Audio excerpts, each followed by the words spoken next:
Yes people, good morning, good evening, good afternoon. तो जो video देख रहा हूं सबके लिए, कैसे हैं सब लोग? सर कैसे हो सकते हैं? अब आप ही देख लो, 7 तारीख को तो हमारा है पेपर, मंगलवार को हमारा पेपर है कॉमर्स का। ओके, और आज 5 तारीख हो गई है। बड़ा सर कंफ्यूजन सी लग रही है। पढ़ तो सब कुछ लिया, रिवीजन भी कर लिया, प्रैक्टिस भी कर लिया, हर चीज हो गई, हर चीज हमने प्रॉपर तरीके से कर लिया, लेकिन अभी भी कॉन्फिडेंस सा थोड़ा सा कम है। और ये तो भाई फिर लाजमी बात है। देखो, अगर मान लो एग्जाम तक भी ऐसा होता है, और ये एक ह्यूमन साइकोलॉजी है, ये बेसिक सी चीज है जो आप इस टाइम पे फील कर रहे हो ना, कि पढ़ भी रही है सब कुछ, लेकिन ऐसा लगता है कि यार जैसा सब भूल गए हैं, लेकिन जैसे बुक उठाते हैं तो सब कुछ याद आ जाता है। आप बहुत मतलब सभी बच्चे लगभग ये फील कर रहे होंगे, ठीक है ना। बहुत ही कम बच्चे होंगे जो बिल्कुल एकदम कॉन्फिडेंट होंगे। मेजोरिटी की अगर मैं बात करता हूं, मान लो 100 में से 90+ बच्चे जो है वो यही फील कर रहे होंगे, जिन्होंने तैयारी बढ़िया तरीके से कर लिया, लेकिन माइंड में आपके यही चल रहा होगा कि यार पढ़ तो लिया, पता नहीं पेपर के अंदर क्या होगा। तो पहली बात तो पेपर में सब कुछ बहुत बढ़िया होगा, और ये आपका वहम है कि आप मतलब सब भूल गए हो, आपको ऐसा लग रहा है, क्योंकि जब आप बुक देखते हो तो आपको हर चीज याद आ जाती है। ओके, तो जब आप एमसीक्यूज कल बैठोगे एग्जाम में 7 तारीख को, ओके, तो हर एक चीज आपको जो है वो याद आ जाएगी। ऐसा बिल्कुल भी नहीं है कि आप भूल गए हैं, ठीक है ना। बस ये है कि इतना सब पढ़ लिया, 10 सब्जेक्ट पेपर 1 के पढ़ लिए, 10 सब्जेक्ट पेपर नंबर 2 के पढ़ लिए, इतना सब हमने पढ़ लिया, तो ऐसा मतलब ऐसा लगता है कि होच पोच हो गया, बट ऐसा बिल्कुल भी नहीं है, ठीक है ना। तो टेंशन मत लीजिए, बिल्कुल भी आपको सब कुछ आता है। आप जाइए आराम से, पेपर जो है वो दीजिए, बढ़िया तरीके से तैयारी आपने कर रखी है, बस अटेम्प्ट बढ़िया तरीके से करना। मेन बात सबसे इंपॉर्टेंट जो है वो यही है, आपने कितना अच्छे तरीके से पढ़ाई करी है, उस चीज के भी उसका भी महत्व खत्म हो जाएगा परसों।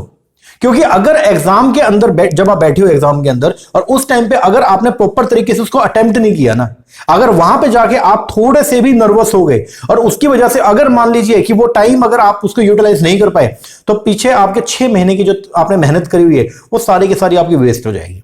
तो आप परसों जो दिन आने वाला है 7 तारीख को मंगलवार को, आपको अपना बेस्ट जो है वो दे के आना है।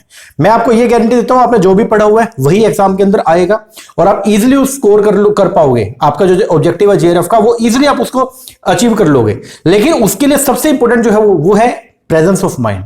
एग्जाम के अंदर जब आप बैठो तो आपका जो प्रेजेंस ऑफ माइंड है वो सबसे इंपॉर्टेंट है। उस टाइम मतलब उस मोमेंट पे आप क्या सोच रहे हो। और सबसे एक खास बात और बताओ, जब आप पेपर करने बैठोगे ना, 4 ऑप्शन आपके सामने आएंगे।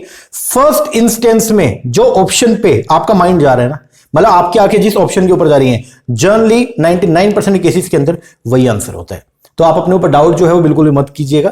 जहां पे आपने ज्यादा एनालिसिस करना स्टार्ट किया, वहीं पे पंगा पड़ना शुरू हो जाता है। तो फर्स्ट इंस्टेंस आप कभी भी देख लेना, अभी प्रैक्टिस भी जब आप करोगे ना, तब भी आप देख लेना।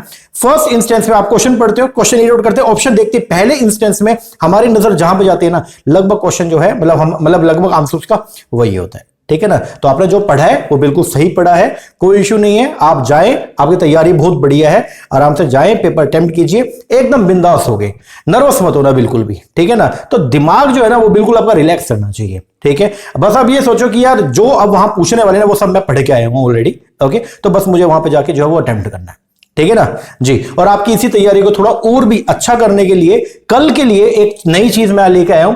300 क्वेश्चन हम लोग जो वो डिस्कस करने वाले हैं। हम पेपर नंबर 2 के जो कुछ इंपॉर्टेंट जो यूनिट्स है, मार्केटिंग हो गया, बैंकिंग हो गया, ठीक है, आईबी हो गया, ओके, लीगल एस्पेक्ट हो गया, तो उसके लगभग 300 साढ़े 300 क्वेश्चन जो है वो हम लोग आज की इस वीडियो के अंदर डिस्कस करेंगे बहुत जल्दी, ठीक है ना। और यहाँ पे क्वेश्चन आपको जो है वो दिखेंगे, ओके, और उसके बाद में आंसर जो है मैंने हाईलाइट कर रखा है, थोड़ा आपको मैं ब्रीफली एक्सप्लेन करते जाऊंगा। और ये 300 क्वेश्चन हम लोग जो है वो कवर करने वाले हैं, ठीक है। तो 4 टॉपिक हमने इसमें कवर, वैसे तो हर यूनिट के जो क्वेश्चन है वो ऑलरेडी हमने एप्लीकेशन के ऊपर डाले हुए हैं, हमने प्रैक्टिस कर रखा है, लेकिन ये थोड़ा जल्दी जो है वो करवाने के लिए, ताकि एक बार दोबारा से आपका जो सिलेबस है वो आपका गो थ्रू हो जाए, तो उसके लिए हम लोग जो है वो ये वीडियो हमने जो है वो बनाई है, ओके। तो इस वीडियो के अंदर आपको 300 क्वेश्चन जो है बढ़िया से देखने को मिलेंगे, इनको जल्दी से आप लोग जो है वो गो थ्रू कर लेना। तो इसका पीडीएफ मैं टेलीग्राम पे भी शेयर कर दूंगा, ओके। तो एग्जाम में जाने से पहले एक बार पीडीएफ जरूर देख लेना, ओके जी। तो बहुत ही बढ़िया क्वेश्चन है, इसको आप कीजिए, इससे तैयारी पे 4 चांद और लग जाएंगे, ठीक है ना। और बाकी पेपर है तो टेंशन होना लाजमी है। जिस बच्चे ने तैयारी करी है तो भाई उसको तो टेंशन होगी, ठीक है ना। और ऐसा नहीं है कि सिर्फ आपके साथ ही ऐसा हो रहा है, सबके साथ ऐसा है, ठीक है। तो टेंशन बिल्कुल भी मत लीजिए, बिंदास होकर जाइए, पेपर को अटेम्प्ट कीजिए, और क्वेश्चन ढंग से पढ़ना, सबसे मेन इंपॉर्टेंट चीज जो है ना वो एक ही है, और वो ये है कि क्वेश्चन आप अच्छे से पढ़ें।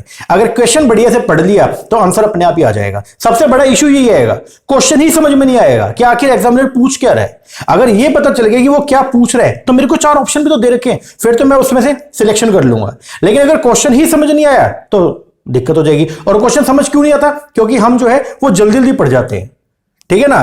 तो क्वेश्चन को बढ़िया तरीके से आप पढ़े, समझे एग्जामिनर क्या पूछना चाह रहा है। अगर ये समझ में आ गया तो माइंड मैपिंग हो जाएगा। वो जो पूछना चाह रहा है मैंने उसको अगर वही बता दिया, मेरा क्वेश्चन ठीक है ना। तो इसीलिए टाइम कंस्ट्रेंट है, टाइम लिमिटेड है। तो ऐसे केस में आपको करना क्या है, जब आप क्वेश्चन को पढ़ो एक ही बार में बहुत अच्छे से पढ़ो, ठीक है ना। और जहां लग रहा है कि कुछ कंफ्यूजन है तो दोबारा से एक बार पढ़ लेना। ऐसा ना हो कि एक बार अपेरेंटली पढ़ लिया, फिर दोबारा पढ़ लिया, फिर तिबारा पढ़ लिया, कोई फायदा नहीं है। इसमें तो कंफ्यूजन हो जाएगा, क्वेश्चन आपका खराब हो जाएगा।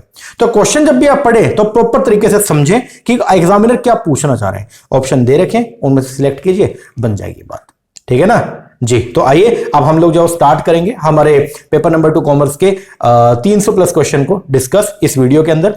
और बस यही दुआ करूंगा कि आपका पेपर बहुत बढ़िया हो, और उसके लिए जरूरी बस एक ही चीज है, और वो ये है कि आप अच्छे से अटेम्प्ट करना। आता सब कुछ होगा, बस अटेम्प्ट बढ़िया तरीके से करना। और परसों पेपर है तो भाई कल वो सब कुछ ना अपने तैयारी करके रख लेना, ठीक है ना। जो भी आपका एडमिट कार्ड है, जो भी आईडी उडी है, वो सब संभाल के रख लेना, और टाइम पे पहुंच जाना, ठीक है ना। तो पेपर देने टाइम पे पहुंचना, ऐसा ना हो कि फिर मतलब टाइम टू का पंगा पड़ जाए और फिर एंट्री ना मिले अपने को, तो ऐसी चीजें ना हो। ओके, तो सब चीज अरेंजमेंट जो है वो करके रखना। ओके, बाकी कल ये वीडियो जरूर लगा लेना, और जो भी मैंने एमसीक्यूज करवा रखे आपको एक बार उनका पीडीएफ जो है वो जरूर पढ़ लेना, सारे के सारे एमसीक्यूज का। एग्जाम में क्या पता इनमें से ही सारे के सारे क्वेश्चन आपको देखने को मिले। मोर और लेस होता तो यही है, टॉपिक तो यही है, हमने हर टॉपिक को कवर किया हुआ है, ठीक है ना। तो बढ़िया तरीके से आपने सिलेबस कर रखा है, बढ़िया से आपने रिविजन करके, बढ़िया आपने प्रैक्टिस कर रखी है, सब कुछ बढ़िया बढ़िया होगा। ओके जी, तो आइए शुरुआत करते हैं हमारे क्वेश्चन नंबर 1 से। आइए, तो आज का पहला क्वेश्चन आ रहा है वो है ये, बोलते which on the following is not a marketing principle. इनमें से कौन सा मार्केटिंग प्रिंसिपल नहीं है? फोकस करना कस्टमर पे मार्केटिंग प्रिंसिपल है, क्योंकि कस्टमर ही तो मेन जो है वो सेंट्रल पॉइंट होता है मार्केटिंग में। दूसरा, मार्केट होमोजीनियस। मार्केट होमोजीनियस होती है क्या? नहीं सर, मार्केट जो है वो क्या है, हेट्रोजीनियस है। तो ये आपका जो है वो मार्केटिंग प्रिंसिपल नहीं है। सेकंड, बोलते which on the following is not an issue. इनमें से कौन सा इशू नहीं है जिसको, मतलब इशू नहीं है इसका मतलब जिसको टैकल किया जा सकता है of conceptual component of the CRM program. तो चूजिंग द टेक्नोलॉजी, ठीक है, जब आप सीआरएम प्रोग्राम बनाते हो तो टेक्नोलॉजी को चूज करना, ये एक जो है वो मेजर आपका इशू निकल के आता है, ठीक है। सेट आउट करना ऑब्जेक्टिव इन क्लियर टर्म्स, ये भी एक इशू है। प्रोसेस करना जितने भी कस्टमर की रिक्वेस्ट है coming through the multiple channel, तो ये कोई जो है वो इशू नहीं है। आगे, which of the following are the social factor. इनमें से कौन से सोशल फैक्टर जो इन्फ्लुएंस करते हैं कस्टमर के बाइंग बिहेवियर को? तो देखो, जो सोशल फैक्टर जो कस्टमर के बाइंग बिहेवियर को इन्फ्लुएंस करते हैं, कल्चर, ये आपका सोशल फैक्टर नहीं आएगा। रेफरेंस ग्रुप, मतलब जिस ग्रुप से कस्टमर जो है वो क्या है, रिलेटेड है, ठीक है, तो ये एक सोशल फैक्टर है जो कस्टमर के बाइंग बिहेवियर को अफेक्ट करता है। फिर सोशल एज्यूम, नहीं ये नहीं है। रोल एज्यूम, कि उस सोसाइटी के अंदर उसका रोल क्या है, ठीक है, ये भी इफेक्ट करता है। और सब कल्चर, ये भी नहीं, ये कल्चरल फैक्टर, सोशल फैक्टर नहीं है। आंसर जो बनेगा वो क्या बनेगा, बी एंड डी। आगे, which one of the following refer to the need on the plan of the customer that get satisfied by the service. तो वो क्या है, सर्विस बेनिफिट। इनमें से कौन से, किसको हम नीड बोलेंगे? जो एक कस्टमर, जब एक कस्टमर जो है वो क्या होता है, सर्विस से सेटिस्फाई होता है, तो इसका मतलब सर्विस से क्या मिला, बेनिफिट मिला। आगे, arrange the given component task to be handle in positioning. Positioning की बात हो रही है इन द लॉजिकल सीक्वेंस। देखो एसटीपी की हम बात करते थे, सेगमेंटिंग, टारगेटिंग, पोजीशनिंग। तो टारगेटिंग के अंदर देखो, सेगमेंटिंग में तो एंटायर मार्केट को अलग अलग सेगमेंट में डिवाइड करना, टारगेटिंग में किसी एक मार्केट को जो है वो क्या करना, टारगेट करना। और पोजीशनिंग के अंदर वो जो टारगेट मार्केट है हमारी, उस टारगेट मार्केट में अपने प्रोडक्ट की एक्सेप्टेड इमेज जो है कस्टमर के माइंड में क्रिएट करना, उसको बोलते हैं पोजीशनिंग। तो पोजीशनिंग के लिए सबसे पहले हम लोग जो वो क्या करते हैं, डिसाइड करते हैं कि लोकस क्या है इन कस्टमर माइंड, मतलब हम अपने प्रोडक्ट की या ब्रांड की क्या इमेज क्रिएट करना चाहते हैं, इसको सबसे पहले क्या करना, सिलेक्ट करना, डी। फिर उसके बाद एनालाइज करना कॉम्पिटिटिव, जो कॉम्पिटिटर है उसकी पोजीशनिंग क्या है, ठीक है, मतलब कहां पे गैप है जिसको हम फिल कर सकते हैं। उसके बाद में फिर हम लोग जो क्या करेंगे, इंश्योर करेंगे इंफ्रास्ट्रक्चर या कॉम्पिटिटिव एडवांटेज क्या है हमारी, ठीक है। फिर उसके बाद डेवलप करेंगे वैल्यू प्रोपोजिशन, और लास्ट में हम लोग कम्युनिकेट करेंगे अपनी वैल्यू प्रोपोजिशन किसको, टारगेट है कस्टमर को। और ऐसा करके हम लोग जो है वो कस्टमर के माइंड में अपने प्रोडक्ट की एक्सेप्टेड इमेज जो है वो क्या करेंगे, क्रिएट करेंगे। आगे, emotional appeal is one of the type of the advertising appeal. बोलते हैं इमोशनल अपील जो है वो एक तरह की क्या है, एडवर्टाइजिंग अपील है, बेस्ड ऑन द 3 आइडिया नेमली। तो इमोशनल अपील जो है वो एक तरह की एडवर्टाइजिंग अपील है 3 आइडिया के बेस पे। वो क्या क्या है? सबसे पहला तो rational appeal generally go unnoticed. ये बात एकदम क्या है, सही है। जो रैशनल अपील है वो जनरली क्या होती है, जो रैशनल अपील है ना वो जनरली अननोटिस होती है। दूसरा, कंज्यूमर जो है वॉच ऑल एड, नहीं ये बात गलत है। It can capture attention and foster an attachment, बिल्कुल सही बात है। एडवर्टाइजिंग अपील जो है वो क्या करती है, ये कैप्चर करती है अटेंशन को एंड फोस्टर करती है अटैचमेंट को। यस। फिर बोलता है कंज्यूमर इग्नोर करता है मोस्ट एड को, ये बात भी एकदम क्या करेक्ट है। Rational appeal generally get notice, नहीं रैशनल अपील जो है वो अननोटिस रहती है। तो आंसर जो बनेगा वो क्या बनेगा, CAD, मतलब ACND। आगे, place the following service differentiator in the logical sequence. तो जो सर्विस डिफरेंशिएटर, आप अपने सर्विस को औरों से अलग कर सकते हो, उसको जो है वो आपको क्या करना है, यहाँ पे प्लेस करना लॉजिकल सीक्वेंस में। हम लोगों ने चैप्टर नंबर 7 जो सर्विस मार्केटिंग पढ़ा वहां पे हमने देखा था। सबसे पहला तो ये है कि इंस्टॉलेशन ट्रेनिंग एंड जो आप मतलब जो सर्विस है वो सबसे पहले तो ये ईज ऑफ ऑर्डरिंग होना चाहिए, ठीक है। उसके बाद में फिर क्या, स्पीडली एंड टाइमली डिलीवरी होना चाहिए, ठीक है। फिर इंस्टॉलेशन ट्रेनिंग कंसल्टेशन, उसके बाद में फिर क्या आएगा, मेंटेनेंस एंड रिपेयर, और लास्ट में जो वो क्या आएगा, रिटर्न। तो आंसर जो बनेगा वो क्या बनेगा, सेकंड। ये आपके डिफरेंशिएटर्स हैं। The present value of the future profit the individual or segment will generate over a lifetime relationship with a brand or firm, उसको क्या बोलते हैं, उसको बोलते हैं लाइफ वैल्यू।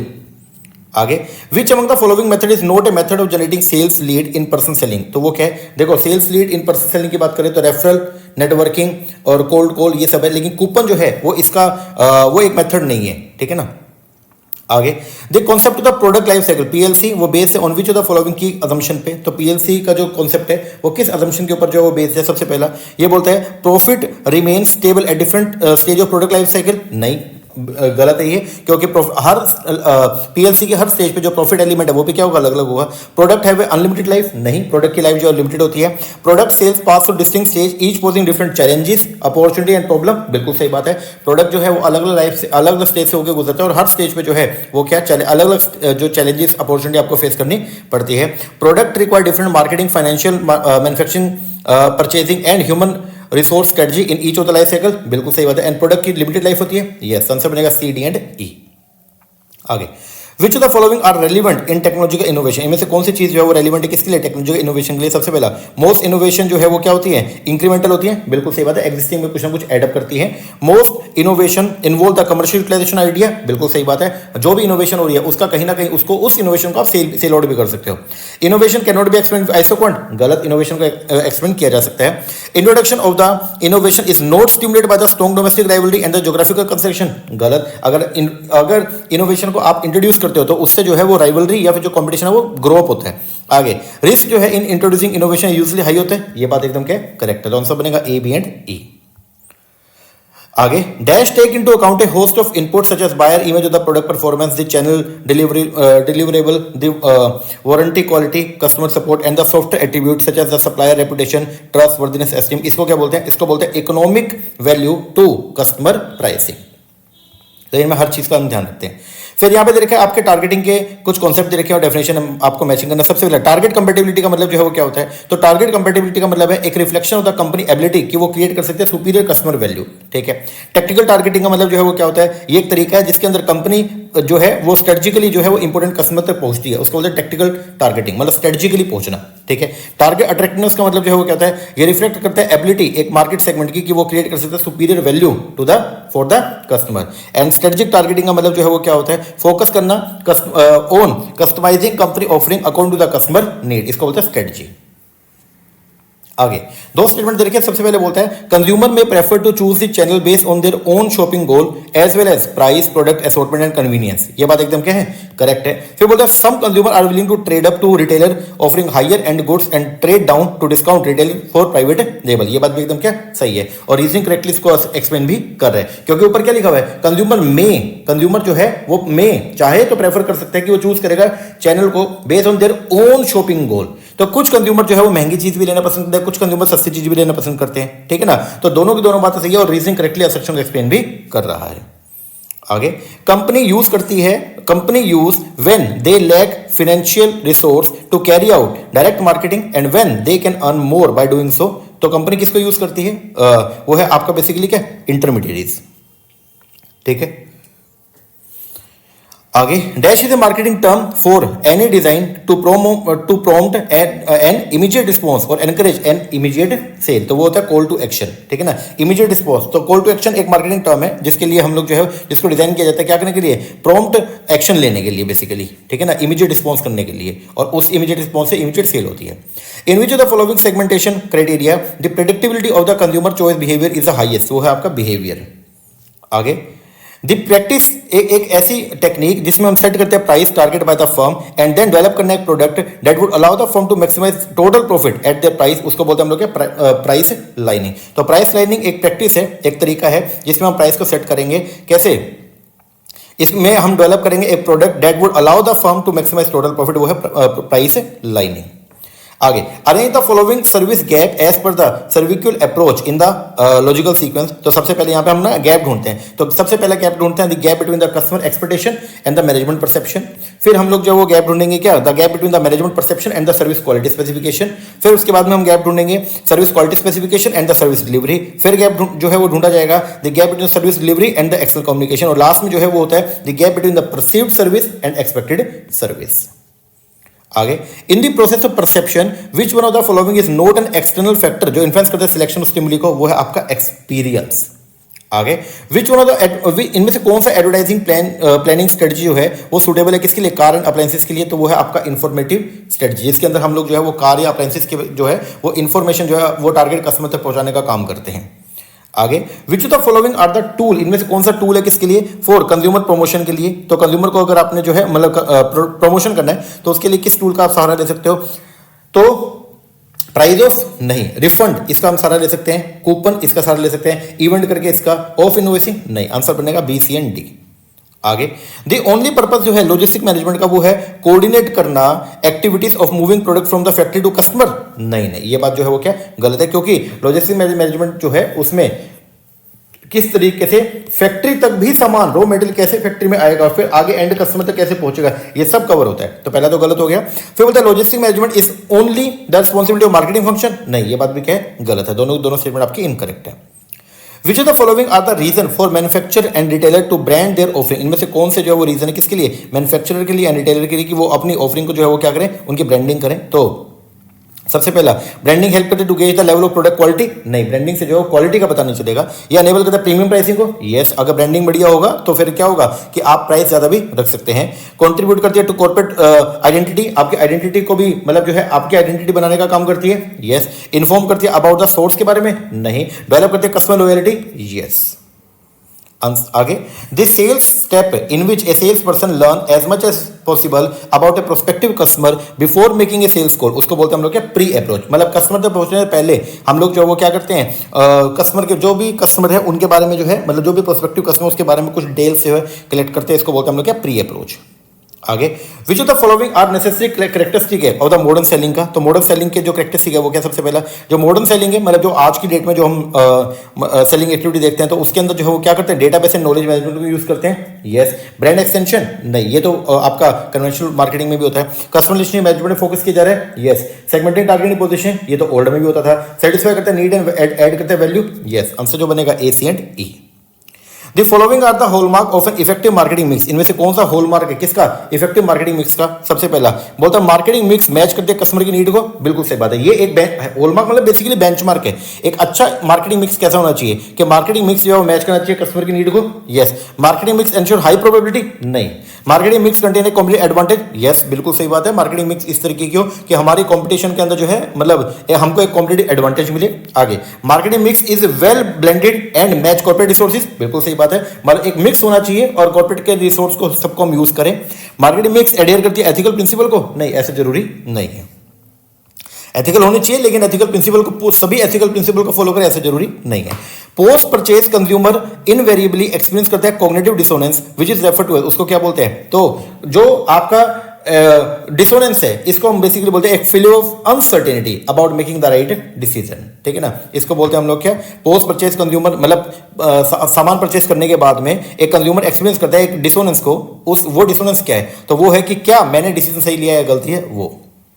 आगे some bottle of the soft drink were supply by X to Y, कुछ bottle थी सॉफ्ट ड्रिंक की वो सप्लाई किया गया एक्स ने किसको, वाई को।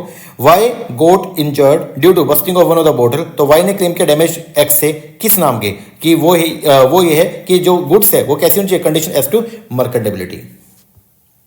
आगे द को एग्जिस्ट होना and cooperation, the coexistence and the cooperation between the formal and the informal financial sectors, commonly उसको क्या बोलते हैं, उसको बोलते हैं फाइनेंशियल ड्यूअलिज्म। आगे arrange the key step in developing a perceptual map to determine करना the position of a brand in the market place in sequence, तो वो सबसे पहले हम लोग जो वो क्या करते हैं, एग्रीगेट करते हैं जितने भी ब्रांड है, ठीक है, जो एक पर्टिकुलर कैटेगरी से बिलोंग करते हैं उनको क्या करना, एग्रीगेट करना। फिर आइडेंटिफाई करते हैं सेट ऑफ कंपीटिंग ब्रांड, कि हम जो कंपीटिंग ब्रांड है वो क्या है। फिर उसके बाद में हम आइडेंटिफाई करते हैं इंपॉर्टेंट एट्रीब्यूट को जो कंज्यूमर यूज करता है जब वो किसी ब्रांड का सिलेक्शन करता है। फिर उसके बेस पर कंडक्ट करेंगे quality research where consumer score each brand और ऑन ऑल की एट्रीब्यूट, और फिर लास्ट में हम लोग जो है put brand on 2 dimensional map.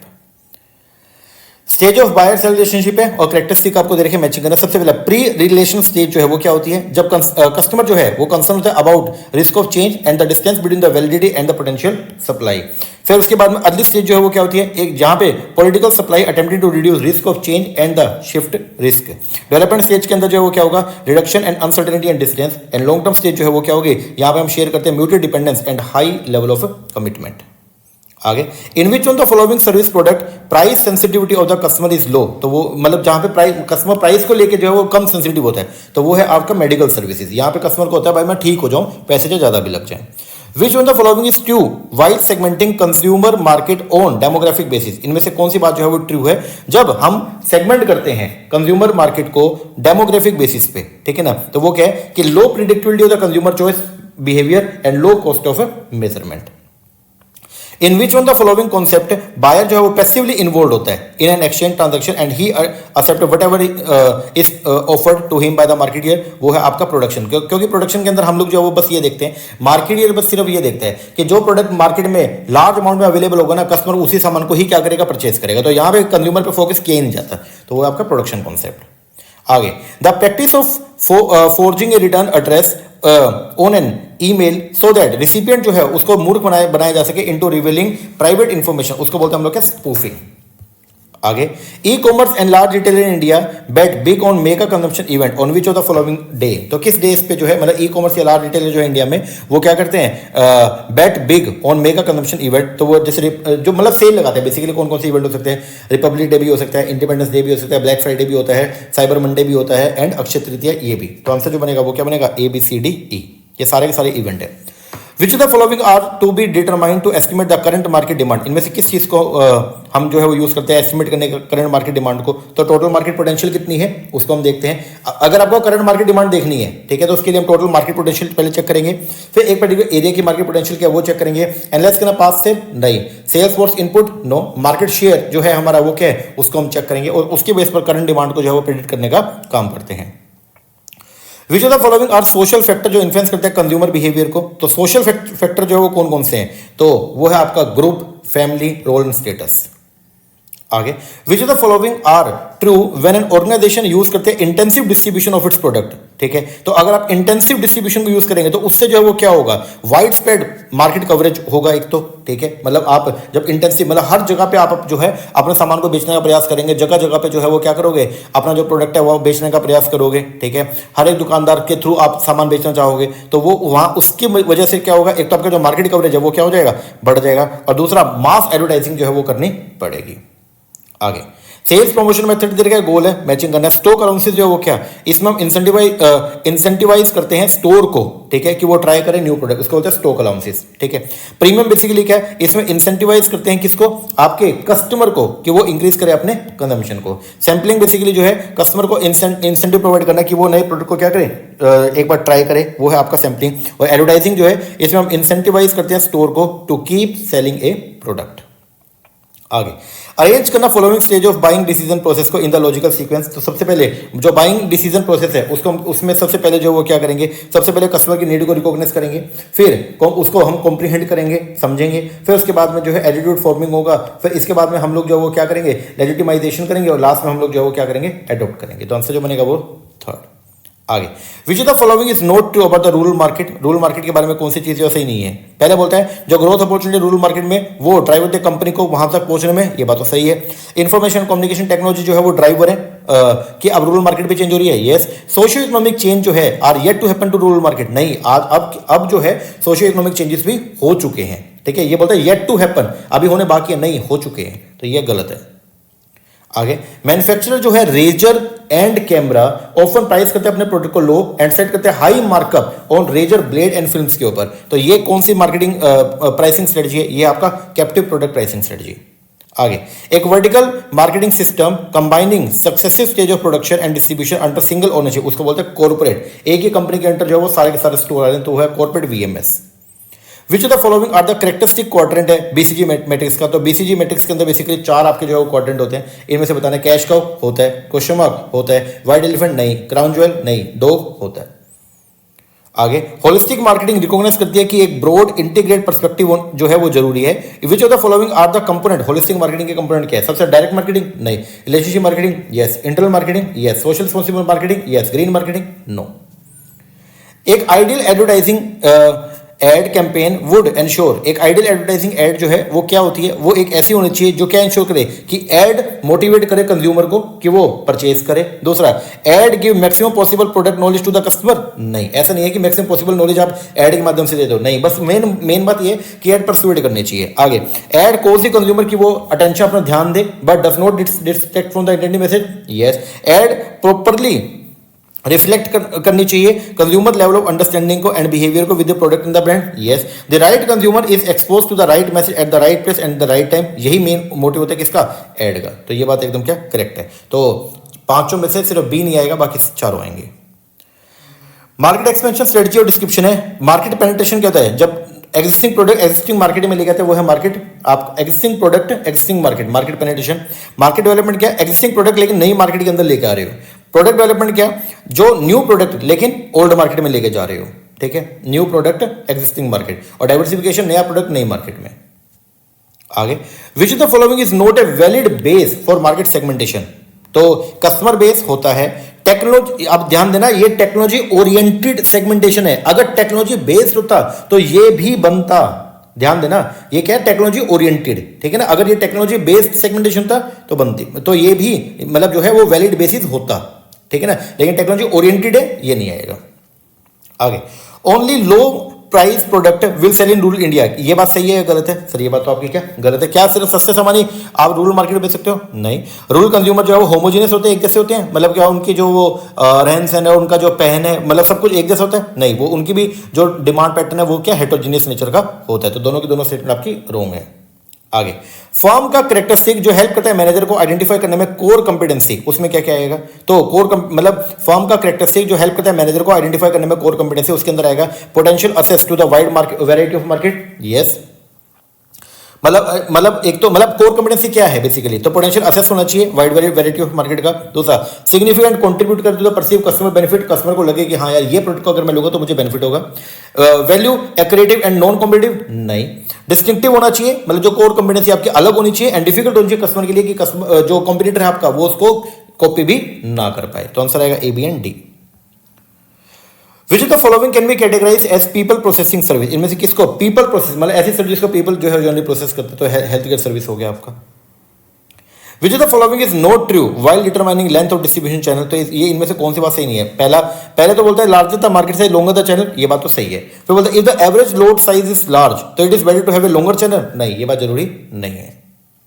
SBU जो होते हैं स्टडी बिजनेस यूनिट, या फिर कोई भी एक ऐसा product that have lost their position of leadership and are in the low growth market, तो उसको जनरली क्या बोलते हैं, डॉग, वो डॉग कैटेगरी में आएगा बीसीजी मैट्रिक्स में।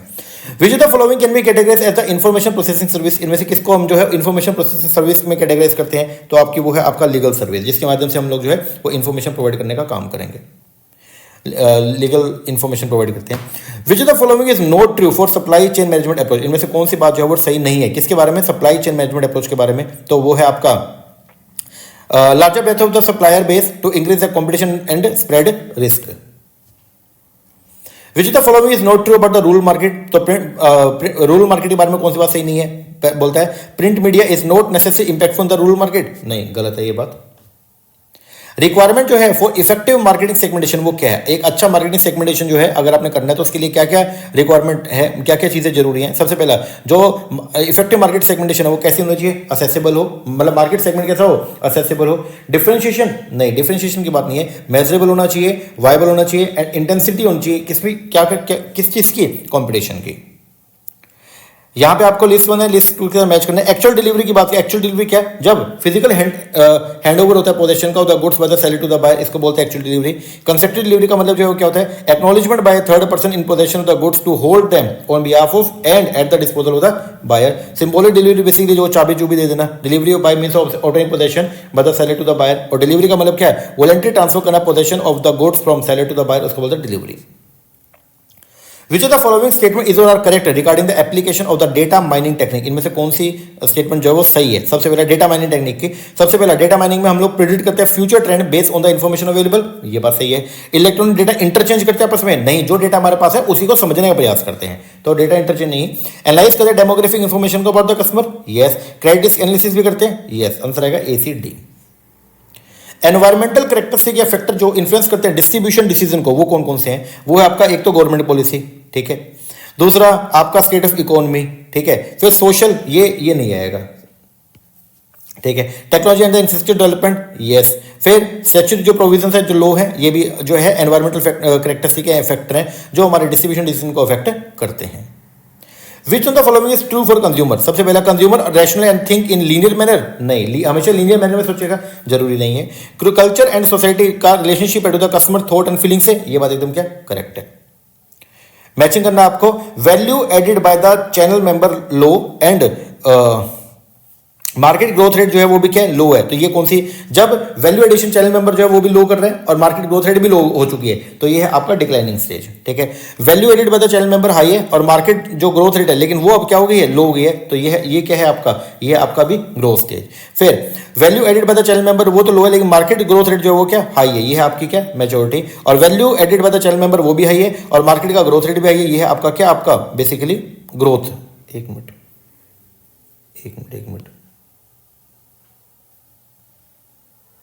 वैल्यू एडेड बाय, ये इसका आएगा फर्स्ट, क्योंकि value added by the channel member वो तो हाई है लेकिन मार्केट का ग्रोथ रेट अभी क्या लो है। और अगर value added by the channel member वो भी हाई है और मार्केट का ग्रोथ रेट भी हाई है, दोनों चीजें हाई है, तो वो कहां होता है, ग्रोथ स्टेज पे। आगे, which one of the following vehicle is use when traffic building is the consumer promotion objective, तो वो है आपका स्पेशल इवेंट। इसको हम यूज करते हैं बेसिकली जब ट्रैफिक बिल्डिंग जो है वो कंज्यूमर का वो क्या होता है, is the consumer promotion objective होता है। Consequents of the integrate marketing, integrate marketing के अंदर जो है वो क्या क्या आएगा, तो इंटीग्रेट मार्केटिंग के अंदर हम लोग बेसिकली वो 4P वाली बात हो गई है, ठीक है। तो कस्टमर आता है क्या, नहीं, कस्टमर तो सेंट्रल पॉइंट है, उसी को देख के उसी के लिए हम लोग इंटीग्रेट मार्केटिंग करते हैं। प्राइस आएगा, यस, कम्युनिकेशन आएगा, मतलब प्रमोशन आएगा, यस, प्रोडक्ट एंड सर्विस आएगा, यस, चैनल आएगा, yes. Arrange the step of market segmentation process in the proper sequence, आपको अरेंज करना है मार्केट सेगमेंटेशन प्रोसेस एक प्रॉपर सीक्वेंस में। सबसे पहले हम जो है मतलब मार्केट सेगमेंटेशन के लिए हम लोग जो है वो क्या करेंगे, नीड बेस्ड सेगमेंटेशन करेंगे। फिर उसके बाद जो है सेगमेंटेशन करने के बाद सेगमेंट को आइडेंटिफाई करेंगे। फिर हम लोग जो है वो देखेंगे सेगमेंट अट्रैक्टिवनेस है या नहीं है। फिर देखेंगे segment profitability and segment positioning और लास्ट में सेगमेंट एसिड टेस्ट। उस सेगमेंट के ऊपर जो है अपने प्रोडक्ट को बेचने का मतलब शुरुआत में उसको इंट्रोड्यूस करने का काम करते हैं। Characteristic of the online the social media marketing, वो क्या है, ऑनलाइन या सोशल मीडिया मार्केटिंग के जो करेक्टरिस्टिक है वो क्या है, पर्सनल, जो ऑनलाइन या सोशल मीडिया मार्केटिंग पर्सनल है, नहीं, रिच, नहीं, टाइमली होती है, यस, इंटरेक्टिव होती है, यस, अप टू डेट है। एक मिनट, जो आपकी ऑनलाइन या सोशल मीडिया मार्केटिंग जो है वो कैसी है, पर्सनल नेचर की है, नहीं, लेकिन क्या ये रिच है, मतलब बहुत लोगों तक पहुंच सकते हो, यस। टाइमली, क्या आप मतलब उसको एकदम परफेक्ट टाइम, मतलब उसमें कोई टाइम डिसाइड है क्या, नहीं। इंटरेक्टिव होती है, यस। अप टू डेट है, yes. With reference to the product hierarchy, life insurance जो है एग्जांपल है किसका, लाइफ प्रोडक्ट हियरार्की की बात करें तो लाइफ इंश्योरेंस जो है वो एग्जांपल है किसका, प्रोडक्ट लाइन का। एक प्रोडक्ट लाइन है, उसके अंदर कई सारे प्रोडक्ट आते हैं। A marketer need to be aware, एक मार्केटर के लिए जरूरी है कि वो अवेयर हो किससे, of the criteria by which the effectiveness जो है of the segmentation procedure can be assess, which the following is not a criteria for evaluate करना रिजल्टिंग मार्केट सेगमेंट, तो वो क्या है, पेरिशेबल, की आपका जो मतलब पेरिशेबिलिटी जो है वो एक करेक्टरिस्टिक नहीं है। Size of the resulting segment, ये जो है वो फैक्टर है जिसके बेस पर आप लोग जो आइडेंटिफाई कर सकते हो। जो आपका मार्केट सेगमेंट है मेजरेबल होना चाहिए, असेसेबल हो, लेकिन पेरिशेबिलिटी ये इसका फैक्टर नहीं है। टेली मार्केटिंग किसका पार्ट है? जब आप डायरेक्टली कस्टमर तक जो है पहुंचने का प्रयास करो टेलीफोन के माध्यम से, वो पार्ट है डायरेक्ट मार्केटिंग का। इंटरनेशनल प्रोडक्ट लाइफ साइकिल दे रखा है और इंटरनेशनल कंपटीशन है, आपको मैचिंग करना है। सबसे पहला इंट्रोडक्शन जो है वो क्या, फ्यूअर कंपटीशन होता है एट द होम मार्केट में। दूसरा ग्रोथ में जो है वो क्या होगा, कॉम्पिटिटर जो है in the high income country जो है वो क्या करेंगे, प्रोडक्शन करना स्टार्ट कर देंगे फॉर द डोमेस्टिक मार्केट के लिए। फिर मैच्योरिटी के ऊपर जो है वो क्या होगा, कंपनी जो है from the other high income country वो इंक्रीज करेंगे export to the innovating country. और डिक्लाइनिंग में क्या होगा, computer from the high end income country में begin production in the developing country. अब डेवलपिंग जो कंट्री है वहां पे प्रोडक्शन होना स्टार्ट हो जाएगा। सीक्वेंस करें step of the CRM process, जो कस्टमर रिलेशनशिप मैनेजमेंट है उसके अंदर सबसे पहले हम लोग जो क्या करते हैं, कलेक्ट करते हैं कस्टमर का डेटा। कलेक्शन के बाद उस डेटा को हम क्या करेंगे, एनालाइज करेंगे, फिर आइडेंटिफाई करेंगे टारगेट कस्टमर को, डेवलप करेंगे सीआरएम प्रोग्राम और लास्ट में इंप्लीमेंट करेंगे उस प्रोग्राम को। चैनल कॉन्फ्लिक्ट कैसे कैसे हो सकता है, तो चैनल कॉन्फ्लिक्ट जो है वो वर्टिकल भी हो सकता है, हॉरिजॉन्टल भी हो सकता है। Which type of study would be most appropriate है to use in order to measure change opinion of the customer repeatedly? तो वो क्या आपका मतलब एक कस्टमर का ओपिनियन जो है वो लगातार चेंज होते जा रहा है, तो उसके लिए कौन सी स्टडी करेंगे, वो है आपका लॉन्गिट्यूडनल स्टडी। एक ही कस्टमर अलग अलग टाइम ओरिजिन पे जाके हम लोग जो क्या करेंगे, स्टडी करते हैं। Which type of retailer involved in comparatively low price as a major selling point combined with the reduced cost of doing business? वो है आपका डिस्काउंट रिटेलर।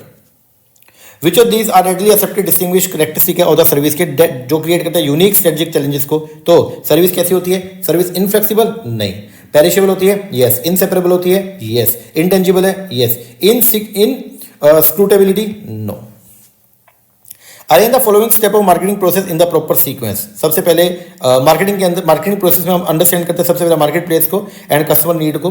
फिर ये करने के बाद फिर हम डिजाइन करते हैं कस्टमर वैल्यू ड्रिवन स्ट्रेटजी। उसके बाद में फिर हम लोग जो है कंसिडर करेंगे एक इंटीग्रेटेड मार्केटिंग प्रोग्राम जो डिलीवर करेगा सुपीरियर वैल्यू को। फिर हम लोग जो है वो क्या करेंगे, एंगेज करेंगे कस्टमर को, बिल्ड करेंगे प्रॉफिटेबल रिलेशनशिप एंड क्रिएट करेंगे कस्टमर डिलाइट। और फिर लास्ट में हम लोग जो है वो क्या करेंगे, कैप्चर करेंगे value from customer to create profit and customer equity. After concept testing, जो आपका प्रोडक्ट जो नया प्रोडक्ट जब हम डेवलप करते हैं तो उसमें जो स्टेप आते हैं उसमें बोलता है कॉन्सेप्ट टेस्टिंग के बाद में एक फर्म वो एंगेज होगी in which of the following stage in developing and marketing new product. तो कॉन्सेप्ट टेस्टिंग अगर आपका हो गया देन उसके बाद में हम लोग जो है वो क्या करते हैं, हम मार्केट डेवलपमेंट स्ट्रेटजी को बनाते हैं।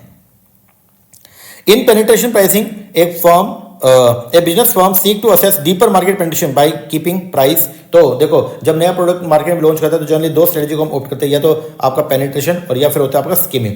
तो स्कीमिंग में तो रेट बहुत ही हाई रखेंगे और पेनिट्रेशन में रेट बहुत ही लो रखते हैं ताकि एंटायर मार्केट को कब्जा किया जा सके। In which of the following stage of the PLC a company reduce करती है sales promotion to take advantage of heavy customer demand. तो वो कौन सा है, वो है आपका ग्रोथ स्टेज पे। ठीक है, मार्केटिंग के अंदर डीएसए का मतलब क्या है, डायरेक्ट सेलिंग एजेंट होते हैं। ठीक है, which of the following are true about the delivering customer value, इनमें से कौन सी बात जो है सही है, कस्टमर डिलीवर करना कस्टमर को value. A company can go alone in creating customer value, नहीं, कंपनी को सबको साथ में लेके चलना पड़ेगा। Company must work within a broader network of the partner to accomplish customer value, नहीं।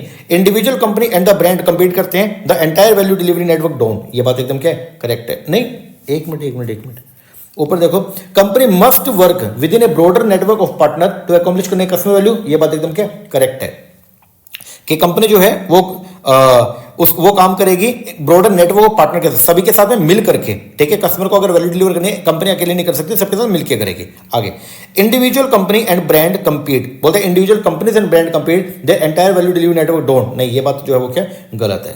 ठीक है, individual company and brand don't compete their entire value delivery network बल्कि कंपीट करती है, ये बात आपकी सही है। फिर बोलता है वैल्यू कंट्रीब्यूटर अपॉन कॉस्ट। ठीक है, मतलब वैल्यू जो है वो कैसे देखते हैं, कंट्रीब्यूशन अपॉन में कॉस्ट, ये बात आपकी क्या सही है। तो offer high contribution through product और service to client and lower the cost.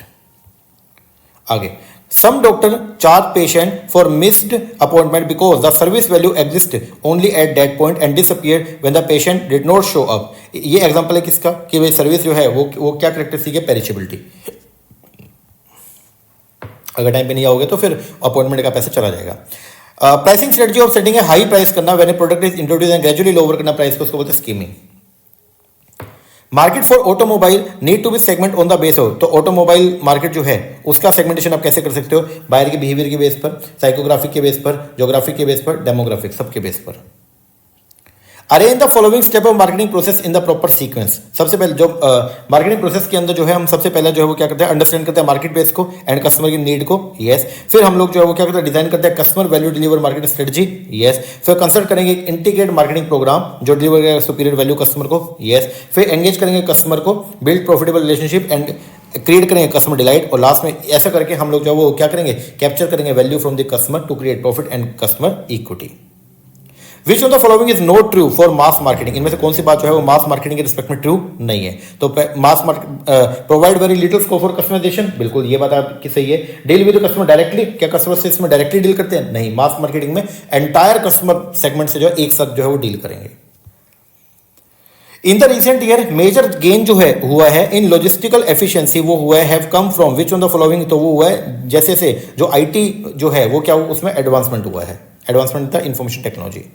In e commerce one of the key design element जो है of an effective website community का वो क्या है, वो है किस तरीके से site enable user to user communication. कैसे यूजर टू यूजर कम्युनिकेट कर सकते हैं ये। Match the mode of communication in marketing and their component. आपको मोड ऑफ कम्युनिकेशन और कम्युनिकेशन प्लेटफॉर्म है, दोनों को मैचिंग करना है। एडवर्टाइजिंग की बात करें तो ब्राउजर एंड बुकलेट्स हो गया। फिर सेल्स प्रमोशन आपका contest. Word of mouth marketing की बात करें तो ये आपके जैसे ब्लॉग्स हो गए। पर्सन सेलिंग की बात करें तो sales meeting. Which of the following is not true about web marketeer. तो इनमें से कौन सी बात जो है वो वेब मार्केटियर के रिस्पेक्ट में सही नहीं है। तो वेब मार्केटिंग यूजली ट्राई करते हैं अटेंड करने के लिए प्रोस्पेक्ट को to their site through email, advertisement in newspaper. नहीं, ये बात तो आपकी गलत है। मतलब ईमेल मतलब जो वेब के बल्कि वो तो इंटरनेट के माध्यम से करते हैं, ठीक है ना। यूज करते हैं attraction like discount, gift and contest. नहीं। Ask customer to give their personal data mandate. एक मिनट, जो वेब मार्केटर यूजली ट्राई करते हैं अटेंड करने के प्रोस्पेक्ट को टू देयर साइट, कि वो प्रोस्पेक्ट करते हैं कस्टमर को कि वो उनके टू देयर साइट कैसे, ईमेल से या एडवर्टीजमेंट इन न्यूज़पेपर, इसके माध्यम से वो लोगों को बताते हैं कि वो उनके साइट पर जाएं, ठीक है। यूज करना अट्रैक्शन, मतलब लोगों को हम जो है वो क्या करने के लिए, मतलब डिस्काउंट, गिफ्ट, कॉन्टेस्ट प्रोवाइड करके हम क्या करते हैं, उनको अपनी मतलब ईमेल अपनी वेबसाइट पे लेके आते हैं। फिर बोलते हैं ask customer to give their personal data mandatory. नहीं, ये बात आपकी गलत है। Company that are becoming skilled in customer relationship management. Focus करती है किस पे, जो कंपनी सीआरएम के अंदर जो है वो क्या है आपके स्किल्ड है, तो वो फोकस करती है डेवलप करने में प्रोग्राम जिसके माध्यम से वो अट्रैक्ट करेंगे, रिटेन करेंगे right customer and meeting the individual need of the valued customer. आगे दो स्टेटमेंट देखिए। सबसे पहले बोलते हैं auto company and other consumer goods company offer करती है कैश रिबेट टू एनकरेज करने के लिए purchase of the manufacturing product within specified period. ये बात आपकी क्या सही है। Same product is price differently at the different time. जो सेम प्रोडक्ट है वो प्राइस की जगह अलग तरीके से अलग टाइम पे नहीं, ऑटो कंपनी के अंदर ऐसा नहीं है। आगे मतलब सुबह जाओगे या शाम को जाओगे रेट आपको एक ही मिलेगा। In the recent year major gain जो हुआ है इन द लॉजिस्टिकल एफिशिएंसी। अच्छा, ये तो वही है एडवांसमेंट इन द टेक्नोलॉजी, ठीक है। फिर मैचिंग करें, एडवर्टाइजिंग की बात करें तो ये आपका ब्राउचर हो गया। सेल्स प्रमोशन की बात अगर करें तो ये आपका कॉन्टेस्ट हो गया। वर्ड ऑफ माउथ मार्केटिंग की बात ब्लॉग्स हो गया। पर्सन सेलिंग के अंदर बेसिकली सेल्स मीटिंग। क्या रिपीट हो गया क्या? हाँ, ये रिपीट हो गया यार, एक मिनट को। हाँ चलो आगे बोलता है एक firm is prepare to incur increase cost on transportation, it may be in position to reduce its inventory cost. ये बात एकदम क्या सही है। अगर एक फर्म प्रिपेयर है इंकर करने के लिए इंक्रीज कॉस्ट ऑन ट्रांसपोर्टेशन, ठीक है, तो उससे जो है वो क्या होगा, इन्वेंट्री कॉस्ट उसकी रिड्यूस हो जाएगी। ये बात तो आपकी क्या सही है। As in such case the firm can use the fastest mode of transport and trust the goods stock to desired warehouse, unmindedness of the cost of transportation. दोनों बातें एकदम क्या करेक्ट है। और रीजनिंग इसीलिए तो आपकी जो है वो कॉस्ट ऑफ ट्रांसपोर्टेशन तो बढ़ जाएगा लेकिन आपकी इन्वेंट्री कॉस्ट कम हो जाएगी। तो दोनों बातें सही है एंड रीजनिंग करेक्टली सेक्शन का एक्सप्लेन भी कर रहा है। Auto company and other consumer goods company offer करते हैं कैश रिबेट टू एनकरेज करने के लिए purchase of manufacture product within specified period. ये बात तो आपकी करेक्ट है। The same product price differently at different time. नहीं। Consumer behaviour does not consist of which of the following activity. Consumer behaviour में क्या क्या नहीं आएगा, ऑब्टेन, कंज्यूमिंग, डिस्पोजिशन, प्रोड्यूसिंग। ये कंज्यूमर बिहेवियर का पार्ट नहीं है। ब्रेनस्टॉर्मिंग टेक्निक डिमांड करती है जनरेट करना number of alternative to a problem. ये बात एकदम सही है। ब्रेनस्टॉर्मिंग में हम जो है वो एक टारगेट ग्रुप के सामने एक जो है वो इन्फॉर्मेशन एक प्रॉब्लम को रखते हैं और फिर उनको बोलते हैं कि आप अपने अपनी तरफ से जो है वो इसके क्या क्या पॉसिबल सॉल्यूशंस हो सकते हैं वो लेके आओ। तो ये बात सही है। फिर बोलते हैं पार्टिसिपेंट जनरेट करते हैं as many alternate as possible without evaluate them in the brainstorming session. ये बात एकदम सही है और ये इसका करेक्ट एक्सप्लेनेशन भी है। विच द फॉलोइंग रिफ्लेक्ट करते हैं some of the perceived tangible and intangible benefit and cost to the customer. वो है customer value. Shopping goods have which of the following feature. Shopping goods के क्या क्या feature. सबसे पहला these product are generally durable होती है nature. Yes. Consumer generally compare करते हैं गुड्स को various seller and then they buy such goods, ये बात भी एकदम सही है। पर यूनिट प्राइस जो है इन गुड्स के जनरली हाई होते हैं, yes. These goods are regular and continuous in demand, नहीं, ये रेगुलर गुड्स नहीं है। These goods are sold as a result of aggressive promotion effort, नहीं। Building long term mutually satisfying relation बना के रखना विद की कस्टमर के साथ में, सप्लायर डिस्ट्रीब्यूटर के साथ में, in order to earn and retain them long term preference and business is known, उसको बोलते हैं रिलेशनशिप मार्केटिंग, बिल्कुल। पीटर एफ ड्रकर ने नोट किया relationship between the selling and marketing in which of the following term, तो उन्होंने ये माना कि एम जो है मार्केटिंग का वो है टू मेक सेलिंग सुपरफ्लोस, मतलब मार्केटिंग का जो मेन एम है कि वो सेलिंग को बिल्कुल एकदम फ्रीक्वेंटली जो है वो चलने देना, ये हमारा मेन एम होता है। The retail supply chain does not include, retail supply chain में क्या नहीं आएगा, तो रिटेल सप्लाई चेन जो होती है उसके अंदर मैन्युफैक्चर आता है, रिटेल रहेगा, होलसेल, रेगुलेटर इसका पार्ट नहीं है। चलो आगे, ये तो अभी तक जो क्वेश्चन करे वो थे मार्केटिंग के। अब हम जो क्वेश्चन करेंगे वो है आपके आईबी के, कुछ क्वेश्चन आईबी के हम करते हैं, आओ देखें। बोलते हैं डब्ल्यूटीओ टर्मिनोलॉजी के अंदर subsidy in general are identified by boxes, बिल्कुल सही बात है। Domestic support measure considered to ऐसा डोमेस्टिक सपोर्ट जिससे प्रोडक्शन एंड ट्रेड डिस्टोर्ट होगा, ठीक है, जिसको डिफाइन किया गया आर्टिकल 6 में of the agriculture agreement, fall into which box, तो वो है आपका एम्बर बॉक्स सब्सिडी, ठीक है ना। इंटरनेशनल ट्रेड में factoring is widely used in short term transaction as a continuous arrangement, arrange करो step in export factoring operation in sequence. देखो फैक्टरिंग पहली बात तो क्या होता है, हमने पढ़ा था फैक्टरिंग बेसिकली एक तरीका है, जो हमने क्रेडिट सेल करी है तो सेल्स जो हमारा क्रेडिट सेल है उसकी रिकवरी के लिए हम लोग जो एक पर्सन को अपॉइंट करते हैं उसको बोलते हैं जनरली फैक्टर। तो इंटरनेशनल ट्रेड में भी हम लोग फैक्टरिंग को जो यूज करते हैं, अब उसके लिए क्या स्टेप फॉलो करते हैं, तो फैक्टरिंग में, इंटरनेशनल फैक्टरिंग में हम सबसे पहले जो है वो क्या होगा, इंपोर्टर एंड एक्सपोर्टर जो है वो सेल्स कॉन्ट्रैक्ट में एंटर होगा, ठीक है, एंड एग्रीमेंट होगा किस पे, ऑन टर्म्स ऑफ सेल, ठीक है। फिर उसके बाद में एक्सपोर्टर जो है वो गुड्स भेज देगा किसको, इंपोर्टर को, और सबमिट करेगा इनवॉइस किसको, एक्सपोर्ट फैक्टर को, ठीक है, उसको भेज देगा कि भाई मैंने सेल कर दिया, अब फैक्टर तुम जाओ रिकवरी करके ला देना। फिर एक्सपोर्ट फैक्टर जो है वो क्या करेगा, एडवांस के अंदर कुछ कैश पे कर देगा एक्सपोर्टर को against the receivable until the payment is receive from the importer, ठीक है। फिर उसके बाद में एक्सपोर्ट फैक्टर ट्रांसफर करेगा इनवॉइस किसको, इंपोर्ट फैक्टर को, और बोलेगा मेरे बंदे ने जो है वो गुड्स भेज दी थी, तुम अपने बंदे से पेमेंट दिलवा दो। इन रिटर्न एज्यूम करेगा creditors and undertake the administration of receivable. और लास्ट में फिर जो है वो क्या होगा, इंपोर्ट फैक्टर जो है वो प्रेजेंट करेगा इनवॉइस इंपोर्टर को, उसे पेमेंट लेगा और वो पेमेंट कर देगा किसको, एक्सपोर्ट फैक्टर को। डी एक statistical statement in international business के अंदर जो शो करते हैं एक point, the value of the financial asset of resident of an economy that are claim on non resident और the gold bullion held as a reserve asset and the liability of the resident of the economy to non resident, उसको बोलते हैं हम लोग क्या, international investor position. Import of service का मतलब क्या है, मतलब आपने अगर सर्विस को इंपोर्ट किया उसका मतलब क्या होता है, उसका उसके अंदर सबसे पहले supplier of the service located in India, नहीं, सप्लायर जो है वो क्या होना चाहिए, आउटसाइड इंडिया का। रिसिपिएंट जो है वो लोकेटेड होना चाहिए कहाँ, इंडिया में। Recipient of service located outside India, नहीं। सप्लाई जो है of the service of supply of the place जो है of the supply of service वो कहाँ पे होना चाहिए, इंडिया में। अगर ये तीनों कंडीशन पूरी हो रही है तो उसको बोलेंगे import of service. Which of the following factor constitute the economic environment of a country, इनमें से कौन सा फैक्टर जो है वो आपके, मतलब इनमें अलग अलग फैक्टर दे रखे हैं, इनमें से बताना है कि कौन से इकोनॉमिक एनवायरमेंट के अंदर जो है वो कंसिस्ट होते हैं। सबसे पहला फाइनेंशियल सिस्टम इकोनॉमिक एनवायरमेंट का पार्ट है। सोशियो कल्चर एनवायरमेंट ये आपका जो है वो सोशल एनवायरमेंट का पार्ट है, ठीक है। इकोनॉमिक पॉलिसी आपका इकोनॉमिक एनवायरमेंट का पार्ट है। एजुकेशन एनवायरमेंट ये इसका पार्ट नहीं है। स्ट्रक्चरल इक्विलिब्रियम ये भी इकोनॉमिक एनवायरमेंट का पार्ट है। When a country currency is accepted as a reserve currency, जब एक कंट्री की करेंसी जो है वो एक्सेप्ट होती है एज ए रिजर्व करेंसी, मतलब बाकी कंट्री भी उसके रिजर्व को अपने पास मेंटेन करेंगी, तो क्या कंफ्लिक्ट राइज होंगे between which of the following policy objective. सबसे पहला जो है वो होगा डोमेस्टिक मॉनेटरी पॉलिसी, ये अपने को जो है वो क्या चेंज करना पड़ेगा। डोमेस्टिक फिजिकल पॉलिसी नहीं, मॉनेटरी, क्योंकि देखो जब करेंसी की बात आती है ना तो उसका लेना देना डायरेक्टली किससे, मॉनेटरी। फिजिकल पॉलिसी से नहीं है, क्योंकि फिजिकल पॉलिसी में तो हम लोग जो है वो खर्चे की और रेवेन्यू की जो है वो बात करते हैं। फिर एक्सटर्नल करेंसी पॉलिसी ये बीमारी क्या होगी, अफेक्टेड होगी, yes. Foreign trade policy affected होगी। इनलैंड ट्रेड पॉलिसी जो आपकी डोमेस्टिक ट्रेड पॉलिसी है उस पर कोई इफेक्ट नहीं पड़ेगा। सीक्वेंशियली अरेंज करें the following impact of the evolving global monetary system on the economy. जैसे जैसे जो है वो मॉनेटरी सिस्टम जो वो ग्लोबल होता जा रहा है तो उसका क्या इंपैक्ट पड़ रहा है, ठीक है, उसको सीक्वेंस में अरेंज करो। सबसे पहले क्या हुआ था, मतलब कैसे कैसे जो मॉनेटरी सिस्टम वो ग्लोबल हुआ, तो सबसे पहले जो है वो increase of world trade with limited capital flow. World trade जो है मतलब इंटरनेशनल ट्रेड होना जो क्या हुआ, स्टार्ट हुआ। उसके बाद में जो है वो फिर हमने जो है प्रोटेक्शनिज्म एंड नेशनलिज्म पॉलिसी को जो वो क्या किया, ऑप्ट किया हुआ था कि बाहर के लोगों को हम ज़्यादा जो है अपने यहाँ पे ट्रेड नहीं करने देते थे। फिर धीरे धीरे जो है वो क्या हुआ, ओपन इकोनॉमिक्स को हमने जो है वो क्या किया, एक्सपेंड करना स्टार्ट किया। फिर जो industrial economics increasingly open and emerging nation open slowly, और फिर लास्ट में जो वो क्या हो गया, कैपिटल फ्लो जो है वो धीरे धीरे बढ़ गया, एक कंट्री से दूसरी कंट्री पैसा आने लग गया, जिसकी वजह से जो है वो क्या हुआ, इकोनॉमिक डेवलपमेंट भी बढ़ने लगा। Which of the following factor are attribute जो रिलेटेड है किससे, to the weakening of Indian rupee, इनमें से कौन सा फैक्टर जो है वो रिलेटेड है टू द वीक, अपना जो इंडियन रूपी है वो वीक हुआ तो उससे कौन सा फैक्टर रिलेटेड। सबसे पहला रूपी payment for the international trade, अगर रूपी को हम यूज करेंगे इंटरनेशनल पेमेंट के लिए तो उससे तो क्या होगा, इंडियन रूपी आपका इंक्रीज होगा, क्योंकि सभी कंट्री जो उसकी क्या करेंगे, डिमांड करेंगे, तो ये तो गलत हो गया।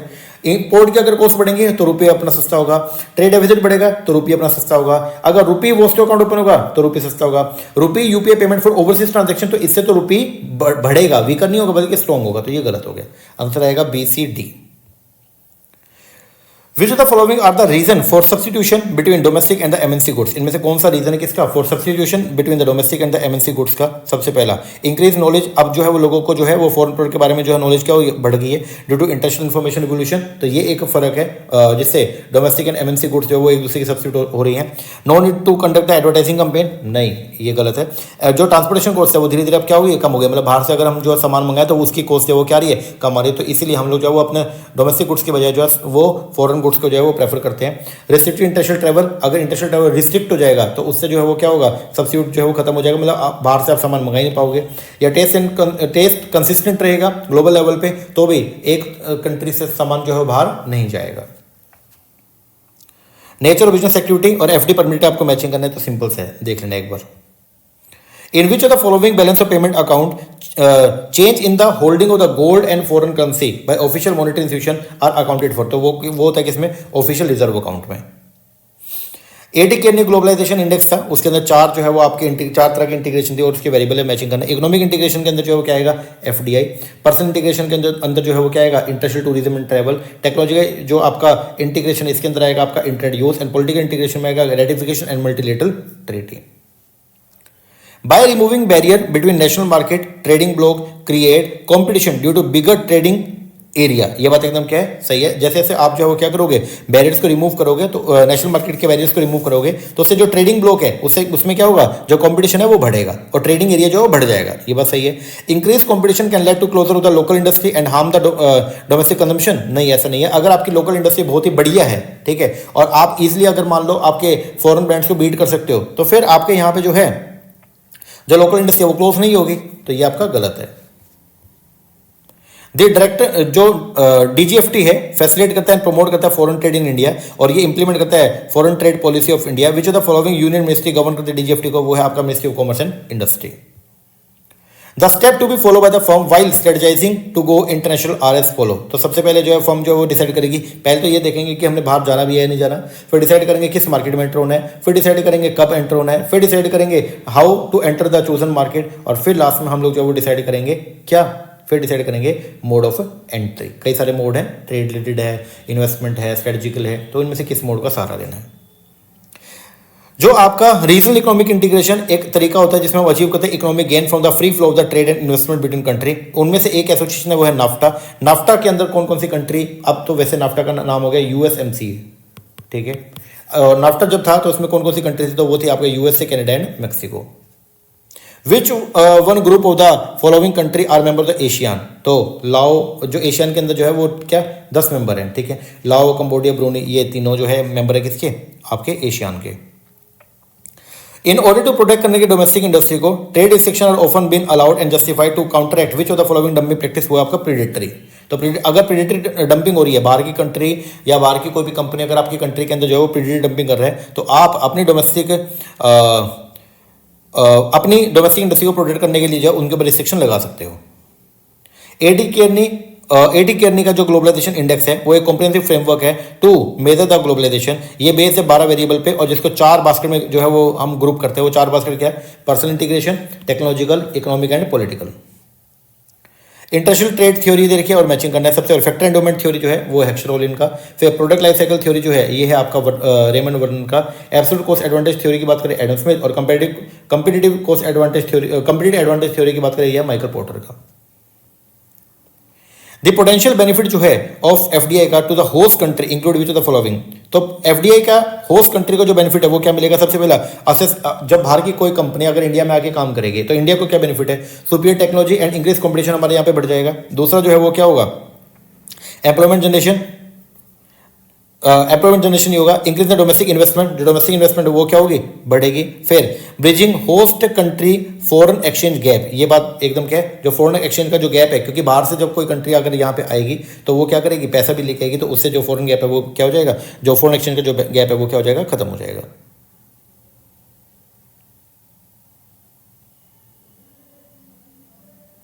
इसमें ना वैसे बी भी हो सकता है, तो ए बी सी ये भी बनता है, ठीक है ना, क्योंकि अगर बाहर की कोई कंपनी इंडिया के अंदर आगे काम करेगी तो यहाँ पे एम्प्लॉयमेंट जनरेशन भी हो सकती है, वो भी होगी, ठीक है ना। विच of the following non tariff barrier में से कौन सा नॉन टैरिफ बैरियर जो है वो एडिक्वेटली एड्रेस करता है by India while signing the FTA with in country that has the potential to import fruit vegetable. तो ये था आपका sanitary and phytosanitary measure, ठीक है ना। तो ये बेसिकली एक बैरियर है, ठीक है, एक जिसके अंदर जो है अगर मान लो बाहर से आने वाले प्रोडक्ट की वजह से अगर हमारे यहाँ के इंसान को, प्लांट्स को या जानवर को अगर कोई लॉस हो रहा है, कोई भी अगर नुकसान पहुंच रहा है, तो हम उस प्रोडक्ट के ऊपर जो है वो बैरियर लगा सकते हैं, और इस बैरियर को बोलते हैं phytosanitary barriers. According to the Heckscher Ohlin theory which of the following statement is correct. तो हेक्सर-ओलिन थ्योरी जो वो क्या बोलती है? A country with relatively cheaper cost of labour, जो लेबर इंटेंसिव इकोनॉमी है उसको क्या करना चाहिए? उसको एक्सपोर्ट करना चाहिए लेबर इंटेंसिव प्रोडक्ट का। Second, Which of the following FTA was signed in Feb 2022 and came into force in May 2022? वो था आपका इंडिया यूए का comprehensive economic partnership agreement, CEPA. After कोविड-19 which of the following are the upskilling enable for women in India. तो इससे जो है वो क्या हुआ? इंट्रोडक्शन ऑफ इलेक्ट्रिक व्हीकल, नहीं, ये ऐसा कुछ नहीं था। फ्लेक्सिबल वर्क अपॉर्चुनिटी क्रिएट होगी, यस। वर्क फ्रॉम होम का एलिमेंट आ गया, yes. Need to stay relevant specially in technology, yes. And willingness to return to home, yes, willingness है टू रिटर्न टू वर्क। तो आंसर जो बनेगा वो क्या बनेगा? B, C, D and E. Sequence of following different settlement stage of the WTO dispute settlement system. तो सबसे पहले जो वो क्या होगा? सबसे पहले कंसल्टेशन, कंसल्टेशन के बाद में फिर क्या होगा? पैनल रिव्यू होगा, पैनल रिव्यू के बाद में फिर क्या होगा? एपलेट अथॉरिटी के पास भी जा सकते हैं, फिर उसके बाद में जो है इंप्लीमेंटेशन होगा, और लास्ट में फिर क्या होगा? रिटेलिएशन।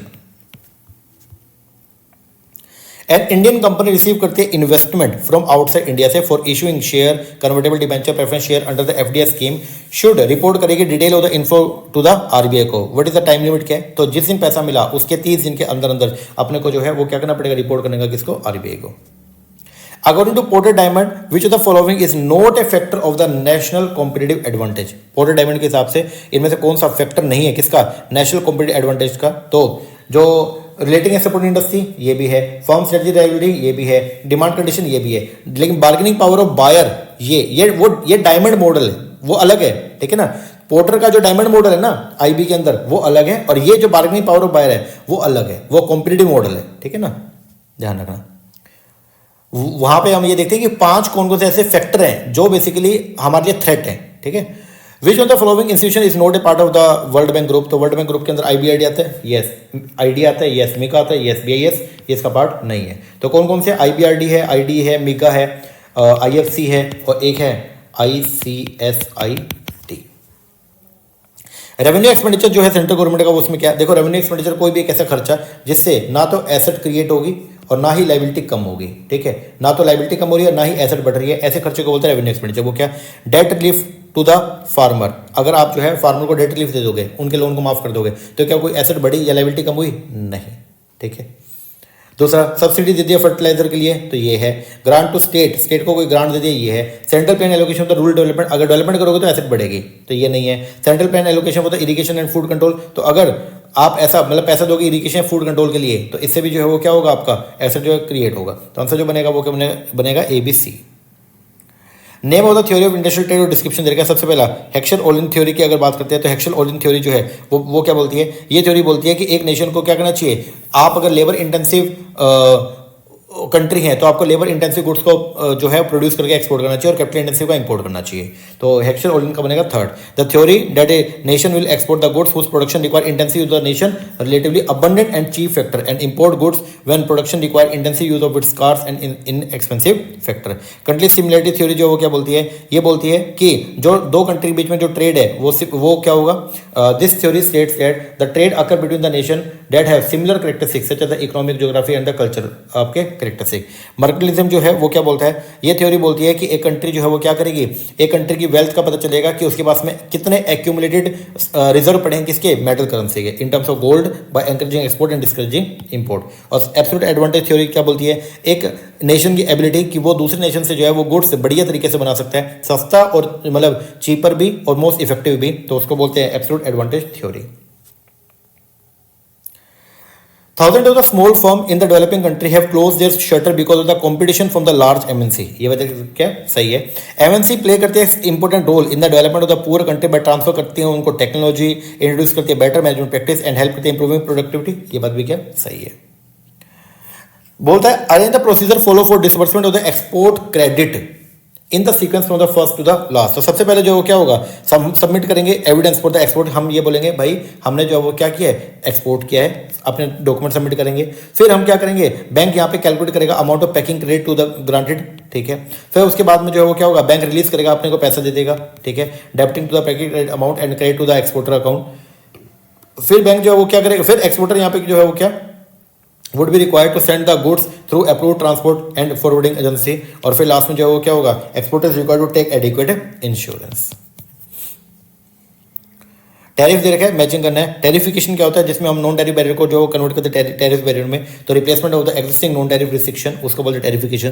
प्रोहिबिटेड सब्सिडी का मतलब क्या, द एक्ट ऑन द, ये लगती है ऐसी गुड्स पे which are continued upon export performance, ठीक है। फिर एक्शनेबल सब्सिडी क्या होती है, दे आर डेमोस्ट्रेटली एडवर्स, जिनका एडवर्स इंपैक्ट होता है मेंबर कंट्री के ऊपर। और non actionable for industry research, जो रिसर्च के लिए जो पैसा प्रोवाइड कर रहे हैं मान लो फार्मर्स को, तो वो आपके नॉन एक्शनेबल, उसके ऊपर कोई भी जो अपोजिट कंट्री है वो कोई इस पर सवाल पैदा नहीं करेगी। Which of the following factor restrain globalisation, इनमें से कौन सा फैक्टर जो है वो ग्लोबलाइजेशन को रोकता है, ठीक है। तो इंटरनेशनल इकोनॉमिक इंटीग्रेशन से ग्लोबलाइजेशन बढ़ेगा, नेशनलिज्म से ग्लोबलाइजेशन कम होगा, इमर्जिंग ट्रेड बैरियर अगर लगाओगे तो भी ग्लोबलाइजेशन कम होगा, रेगुलेटरी कंट्रोल करोगे तो भी ग्लोबलाइजेशन कम होगा, move towards free market economy तो ग्लोबलाइजेशन बढ़ेगा। तो आंसर आएगा BCD। बोलता है एक एक्सपोर्ट प्रोसेसिंग जोन जो EPZ होते हैं वो अलग होते हैं FTZ से, एज ये क्योंकि ये प्रमोट करते हैं unit primary devote to the export. ये बात एकदम क्या सही है।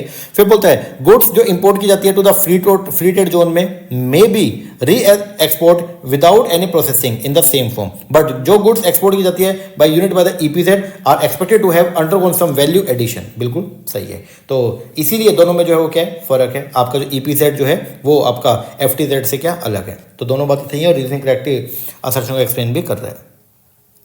Which of the following is a trade related entry mode है, इनमें से कौन सा ट्रेड रिलेटेड एंट्री मोड है इन इंटरनेशनल मार्केट में, ठीक है।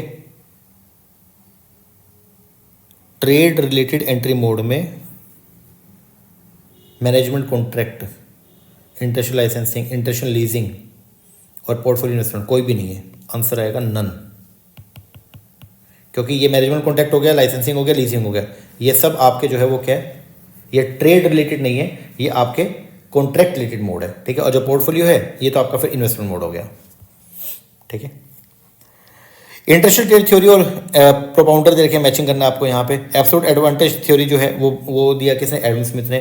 फैक्टर एंडोमेंट थ्योरी जो है वो दिया हेक्सर ओलिन ने। फैक्टर इंटेंसिटी रिवर्सल जो है वो दिया आपका लियोनटिफ ने, जो इंटेंसिटी रिवर्सल वाला, ठीक है। और कंपेरेटिव एडवांटेज थ्योरी दिया किसने, डेविड रिकार्डो ने।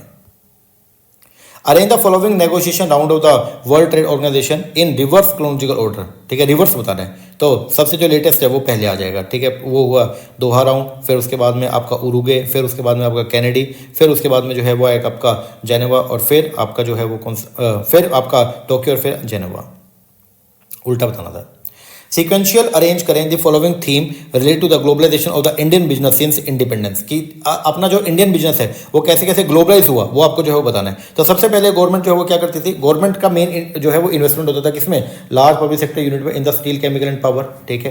पहले गवर्नमेंट जो है वो ओनली इन्हीं के अंदर डील करती है। फिर धीरे धीरे गवर्नमेंट का जो इन्वॉल्वमेंट है इंडस्ट्री के अंदर क्या हो गया, बढ़ गया, ठीक है।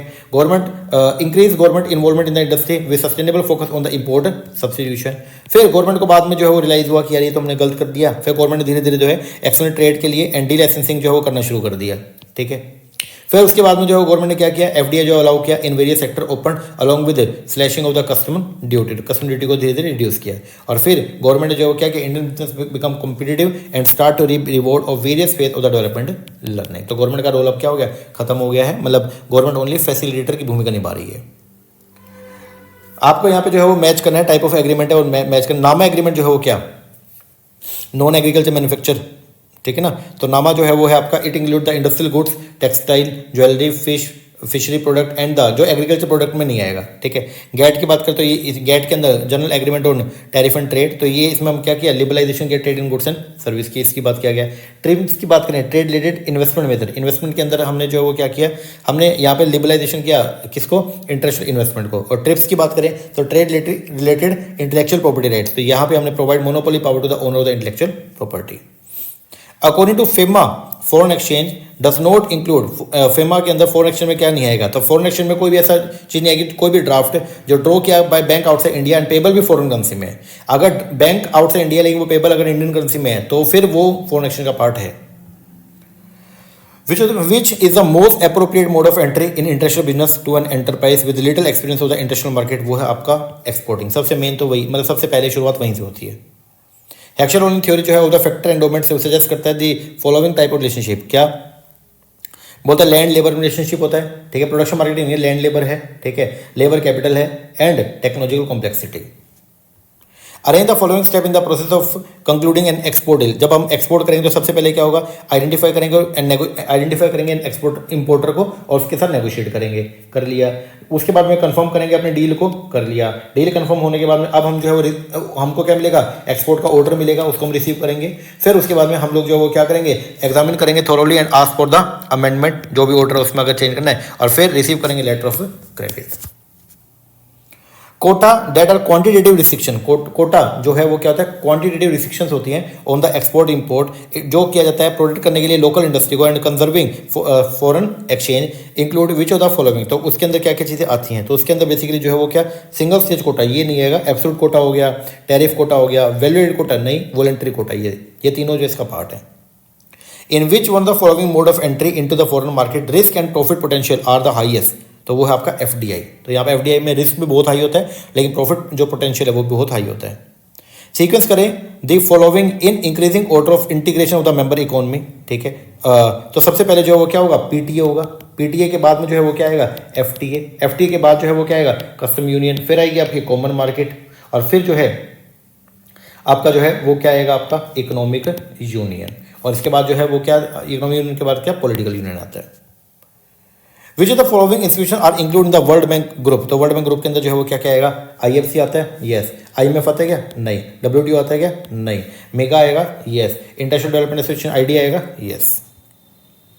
सीवीडी जो काउंटर वेलिंग ड्यूटी होती है वो लगाई जाती है ऑन इंपोर्ट के ऊपर, क्या करने के लिए, जो एक्सपोर्टिंग कंट्री ने अपने लोगों को क्या दिया था, सब्सिडी प्रोवाइड किया था, जिसकी वजह से उन्होंने अपने एक्सपोर्ट प्राइस को बहुत ही कम कर दिया, जिससे हमारी डोमेस्टिक इंडस्ट्री को लॉस पहुंच सकता है। तो हमको हमारे पास में जो हमारी गवर्नमेंट जो है वो क्या करेगी, उन गुड्स के ऊपर एक एक्स्ट्रा ड्यूटी लगाएगी, जिसको बोलते हैं काउंटर वेलिंग ड्यूटी, नलीफाई करने के लिए, किसको, जो एक्सपोर्ट सब्सिडी है उसको नलीफाई करने के लिए। मैचिंग करना है, डेविड रिकार्डो को जो है उसकी थ्योरी है theory of competitive advantage, Michael Porter का जो थ्योरी है वो है थ्योरी ऑफ डेविड रिकार्डो की थ्योरी है theory of comparative advantage. Michael Porter की अगर बात करें तो इसकी थ्योरी है theory of competitive advantage. Adam Smith की बात करें ये है theory of absolute cost advantage. Heckscher Ohlin का है factor endowment theory. Logically sequence करें the following in the process of entering international market outline in the Uppsala model. तो Uppsala model में सबसे पहले हम लोग क्या करेंगे, डोमेस्टिक ऑपरेशन प्रोडक्शन करते हैं, फिर उसके बाद में जो है क्या धीरे धीरे स्पोरेडिक क्या करेंगे, एक्सपोर्ट करेंगे, फिर उसके बाद में हम लोग जो है वो क्या करेंगे, फिर एक्सपोर्ट करेंगे वाई इंडिपेंडेंट रिप्रेजेंटेटिव, ठीक है। फिर उसके बाद में जो है फिर हम क्या करेंगे, एस्टैब्लिश करेंगे फॉरेन सेल्स सब्सिडरी, वहीं पे हम जो है वो क्या सब्सिडी ओपन कर लेंगे, और लास्ट में जो है क्या होगा, फॉरेन में ही प्रोडक्शन करना शुरू करेंगे, मैन्युफैक्चर करना स्टार्ट कर देंगे। फैक्टर कंडीशन जो है in the Michael porter competitive advantage और नेशन इंक्लूड। फैक्टर कंडीशन के अंदर क्या क्या आएगा, इसके अंदर आएगा आपका कि अगर आपको आपकी कंट्री में skilled labour and scientific knowledge वाले अगर प्रोवाइड होते हैं तो ये इससे आपको कॉम्पिटिटिव एडवांटेज जो है वो मिलती है। दो वो दे रखी है। सबसे पहले बोलता है फॉरेन इन्वेस्टमेंट जो है वो एक इंक्रीजिंग रोल प्ले करता है इन इकोनॉमिक डेवलपमेंट में एंड कंट्रीब्यूट करता है significant share of the domestic investment, employment generation and export. ये बात एकदम क्या है, करेक्ट है। फिर बोलता है सब्सटेंशियल इंक्रीज, अगर मान लो धीरे धीरे क्या होता है, सब्सटेंशियली इंक्रीज होता है in the magnitude of the capital inflow, have remarkable improve the balance of payment and foreign exchange reserve position. ये बात भी आपकी सही है, लेकिन इसका इससे कोई लेना देना नहीं है।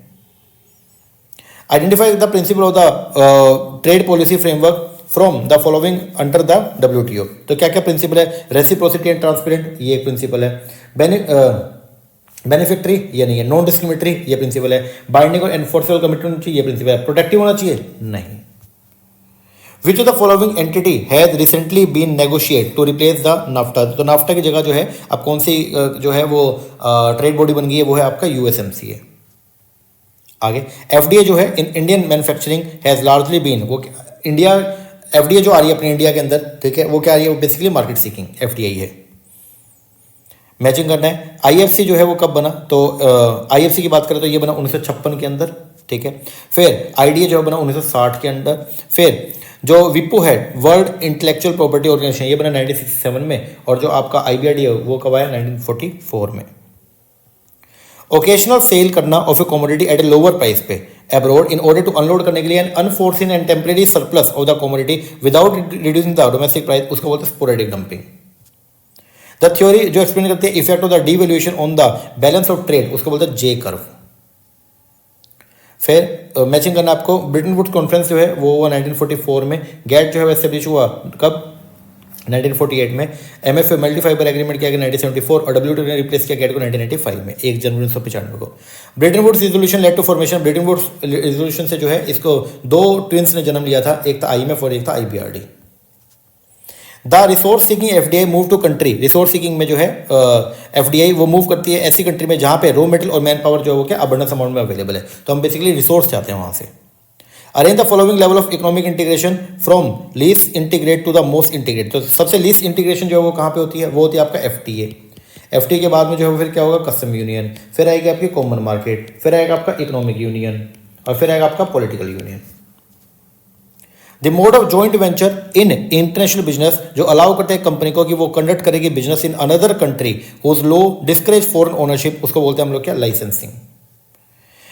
एक प्रैक्टिस जिसमें हम डिले करते हैं receipt from the foreign, delay कर दिया, ठीक है, receipt from the foreign currency designated receivable whose currency are likely to appreciate and delay करना foreign currency designate payable whose currency are likely to depreciate. जो अपने को लग रहा है कि फ्यूचर में डॉलर के रेट कम होने वाले हैं तो हम अभी पेमेंट ना करके बाद में पेमेंट कर देंगे ताकि अपने को बाद में कम पेमेंट करनी पड़े, इसको बोलते हैं लैगिंग, लेट कर देना, ठीक है।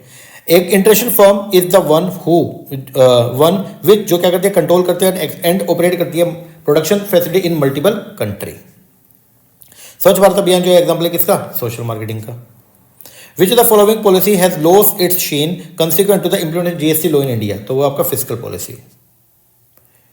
Grouping of the country committed to remove all barrier to the free flow of the goods and service between themselves and also pursue independent external trade policy, वो आपका free trade area. Uppsala model जो है for internationalisation of business firm, वो किसके लिए valid नहीं है, service organisation के लिए, मैन्युफैक्चरिंग के लिए जो है वो वैलिड है, ठीक है ना। इंटरनेशनल प्रोडक्ट लाइफ साइकिल की स्टेज दे रखी है और इंटरनेशनल कंपटीशन है, आपको मैचिंग करना है। इंट्रोडक्शन में क्या होगा, कंपटीशन बहुत ही फ्यू होगा। ग्रोथ के अंदर जो है वो क्या होगा, कंपटीशन जो है वो होगा in other high income country के अंदर, ठीक है।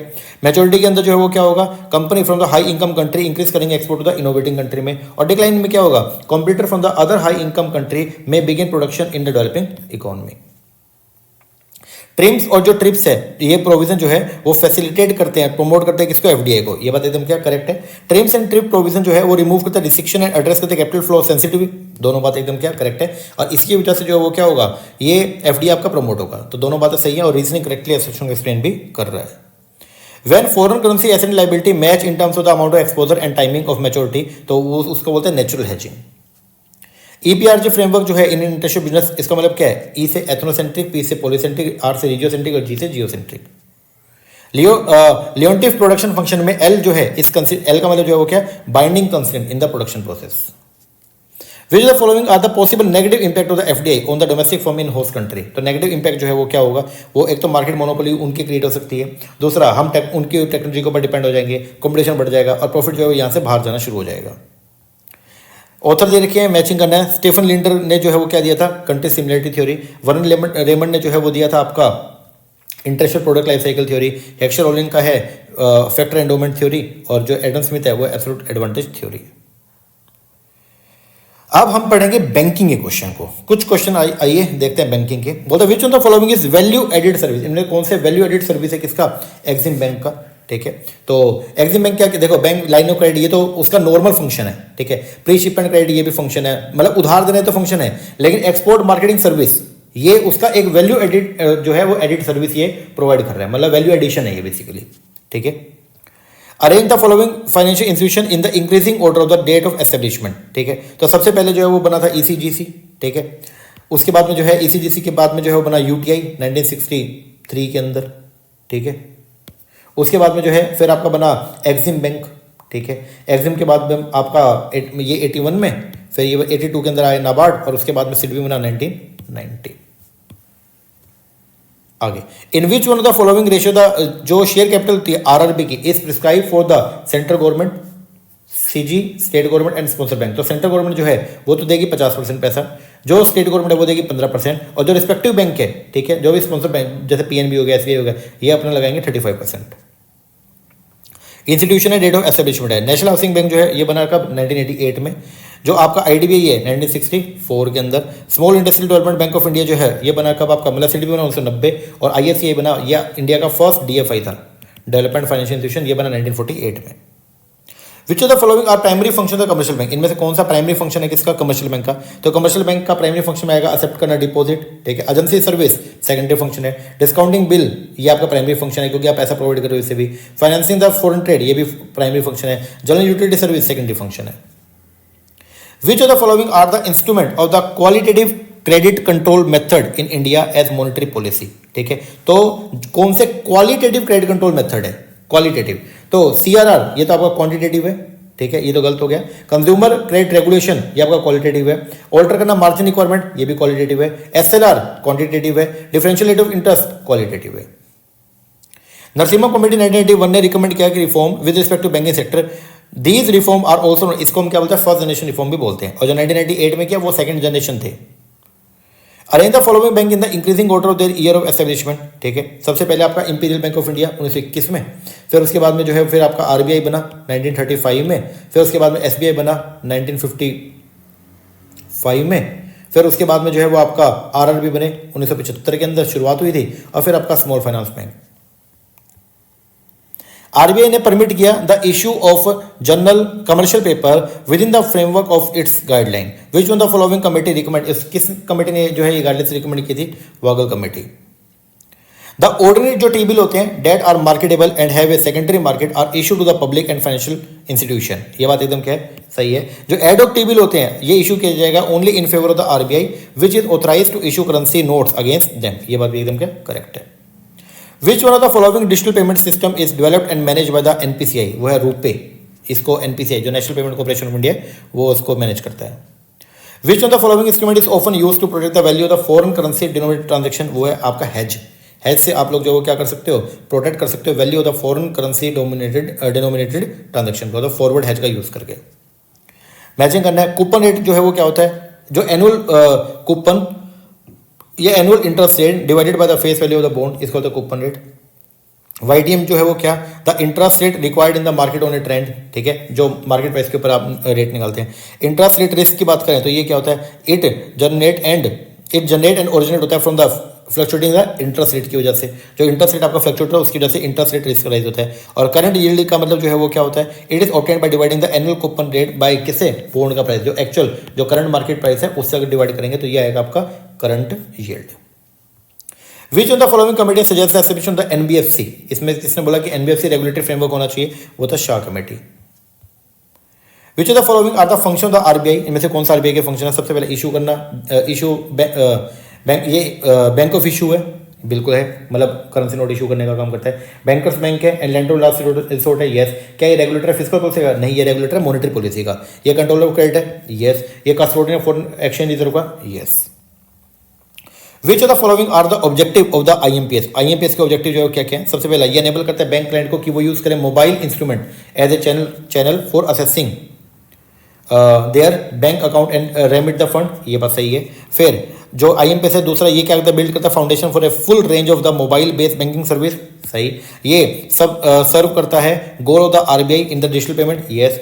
To make payment simpler with the mobile number of the beneficiary, yes. ये रिस्टेन करता है एक नेशन वाइड पेमेंट सिस्टम को, फैसिलिटेट 1-to-1 ट्रांसफर, नहीं। ये रोक लगाता है क्या, नहीं, बल्कि प्रमोट कर रहा है। Which of the following are dispose to promote the financial inclusion, इनमें से कौन सा जो है फाइनेंशियल इंक्लूजन को क्या करता है, जिसको लेके आए प्रमोट कर फाइनेंशियल इंक्लूजन को। Poor quality of the service centre, नहीं। हाई ट्रांजेक्शन कॉस्ट, नहीं। यूनिवर्सल असेस दें फाइनेंशियल सर्विस, यस। इसकी वजह से फाइनेंशियल इंक्लूजन बढ़ेगा। कौन सी कमेटी है इंश्योरेंस सेक्टर में रिफॉर्म्स के लिए, वो तो मल्होत्रा कमेटी। म्यूचुअल फंड जो है इंडिया, उसको रेगुलेट करता है कौन, SEBI, SEBI mutual fund regulation 1996। Purpose बता रखा है, कमेटी बता रखी है, study all effect of electronic fund transfer, EFT, ये है आपका share committee. Banking working group of the NBFC, ये आपका मालेगाम कमेटी। जो सजेस्ट करता है अल्टरनेट मेथड ऑफ लेंडिंग, ये थी आपकी कौन, राशिद जिलानी कमेटी। और expert group on the foreign exchange market, ये थी जी आपकी सौदानी कमेटी, सौदानी कमेटी थी। Start from the earliest sequence the step taken to develop the money market in India, ठीक है। तो इंडिया में जो मनी मार्केट है उसको एक्सपेंड करने के लिए RBI ने क्या क्या बेसिकली स्टेप जो उठाए थे। सबसे पहले इंट्रोड्यूस किया था कमर्शियल पेपर को, ठीक है। फिर इंट्रोड्यूस किया गया WMA link to bank rate को। फिर उसके बाद में जो है वो क्या किया गया, इंट्रोडक्शन किया गया LAF लिक्विडिटी एडजस्टमेंट फैसिलिटी, जिसके अंदर basically repo and reverse repo को इंट्रोड्यूस किया गया। फिर जो है वो क्या किया गया, इंट्रोड्यूस किया गया इंटरेस्ट रेट स्वैप को। और फिर इंप्लीमेंट किया गया किसको, RTGS को। In the context of the banking sector, spread जो है वो क्या होता है, स्प्रेड एक is defined as a function of the following. Spread basically क्या, जो नेट इंटरेस्ट इनकम और जो एसेट रेशियो है, इनका जो है वो क्या होता है, फंक्शन है, इनके ऊपर डिपेंड करता है। Which is the legal framework governing the RRB, तो लीगल फ्रेमवर्क जो है वो क्या, RRB को कौन गवर्न करता है, एक तो RRB का एक्ट, RRB एक्ट 1976, और दूसरा जो है वो है जी आपका banking regulation act 1949। Which of the following are considered as off balance sheet item, इनमें से कौन सी ऑफ बैलेंस शीट एक्टिविटी है कमर्शियल बैंक का। तो एक तो है आपका लैंडिंग मनी, ये तो ऑन बैलेंस शीट है, ठीक है। बोरोविंग फ्रॉम द RBI से बोरो करना, ये भी ऑन बैलेंस शीट है। फिर परचेज करना फ्यूचर कॉन्ट्रैक्ट, ये ऑफ बैलेंस शीट है। इशू करना LC, ऑफ बैलेंस शीट है। एंगेज करना स्वैप कॉन्ट्रैक्ट में, ये भी ऑफ बैलेंस शीट आइटम है। What are the positive attribute of the mobile banking, mobile banking के क्या क्या पॉजिटिव एट्रीब्यूट्स हैं। सबसे पहला नेगेटिव एक्सपीरियंस होता है यूरोपियन कंट्री में, नहीं। वायरस एप्लीकेशन प्रोटोकॉल कम यूज कर रहे हैं, yes. Advanced penetration of mobile network, yes. Less security, नहीं। फास्टर डेटा प्रोसेसिंग हो रही है, yes. Sequence the following step in the process securitisation, securitisation में सबसे पहले जो क्या होगा, जो ओरिजिनेटर होता है ना, वो क्या करेगा, एक make a pool of asset and sold it to the SPV। उसके बाद में फिर वो जो क्या करेगा, SPV क्या करेगा, उसका आउटसोर्स करेगा द ओरिजिनेटर को for collection of the interest and principal payment to the pool of asset. फिर SPV जो है वो इशू करेगा tradable security and find the purchase of the pool of asset. फिर SPV क्या करेगा, पे करेगा fund the organiser for the pool of asset. और फिर लास्ट में SPV रीपे करेगा फंड्स को टू द इन्वेस्टर को, और cash flow arise on the pool of asset. As the economy weaken, जैसे जैसे इकोनॉमी वीक होगी, one would expect investment in funds to increase and investment in fluid to decrease. तो वो क्या है, money market में बेसिकली जो है, जब इकोनॉमी वीक होगी तो हम क्या करेंगे, इंक्रीज इन इन्वेस्टमेंट जो है वो कहाँ होगा, मनी मार्केट में, ठीक है। और जो है वो डिक्रीज कहाँ पे होगा, वो होगा आपका इक्विटी मार्केट में। Which are correct regulatory provision for foreign bank operation in India. तो जो रेगुलेटरी प्रोविजन है वो क्या क्या, सबसे पहला फॉरेन बैंक के लिए, they are incorporated in India and have their head office in foreign country, नहीं। बल्कि फॉरेन बैंक वो है जिनका इनकॉर्पोरेशन काम होगा आउटसाइड इंडिया, लेकिन उन्होंने ब्रांच ऑफिस खोल लिया इंडिया में। फॉरेन बैंक सिंस 2002 से have been allowed to set up their subsidy in India, yes. Foreign bank are allowed to operate in India even if they are not financial sound, नहीं, financial sound होने चाहिए। उसके लिए वो कैलकस जो rating है वो करवानी पड़ेगी। They have to operate according to the banking regulation in India, बिल्कुल सही बात है। फिर RBI अप्रूव करता है फॉरेन बैंक को which are present in India could open their branches, yes. When central bank conduct sale of security, जब central bank क्या करेगा, सेल ऑफ सिक्योरिटी को कंडक्ट करेगा, तो कैश रिजर्व जो है कमर्शियल बैंक का वो क्या हो जाएगा। देखो, जब सेंट्रल बैंक जो है वो क्या करेगा, सिक्योरिटी को सेल करेगा, ठीक है, वो सिक्योरिटी अपनी बेचेगा, तो कमर्शियल बैंक उसको परचेज करेंगे तो पैसा उनके पास चला जाएगा, तो जिससे कैश रिजर्व जो है कमर्शियल बैंक के पास वो क्या हो जाएगा, कम हो जाएगा, डिक्रीज। एवरेज क्लोज जो होता है ना इंश्योरेंस में, वो एप्लीकेबल होता है for which one of the following case, तो वो होता है किसके लिए, अंडर इंश्योरेंस में। Which of the following are related to primary capital market, इनमें से कौन सा प्राइमरी कैपिटल मार्केट जो है उससे रिलेटेड, मतलब जहाँ पे फर्स्ट टाइम हम सिक्योरिटी को जो है वो देते हैं इनिशियल कैपिटल के लिए। आईपीओ हो गया, लॉन्ग टर्म लोन हो गया, वेंचर कैपिटल हो गया, एलसी ये नहीं है, और पार्टिसिपेशन सर्टिफिकेट ये भी नहीं है। ये जनरली हम यूज करते हैं मनी मार्केट के अंदर। Which of the following are the function of RBI, RBI के फंक्शन क्या क्या है? सबसे पहले इशू ऑफ द करेंसी, ये आरबीआई फंक्शन है। डिपॉजिट एक्सेप्ट करना, नहीं आरबीआई डिपॉजिट एक्सेप्ट नहीं करता। बैंकर ऑफ द गवर्नमेंट है, बैंकर्स बैंक है। Credit control, yes. For ongoing maintenance of the regulatory capital, which of the following risk were covered by pillar 1 minimum capital requirement, तो उसके अंदर जो है वो क्या आएगा? एक तो क्रेडिट रिस्क है, एक आपका ऑपरेशन रिस्क है, और एक आपका मार्केट रिस्क है।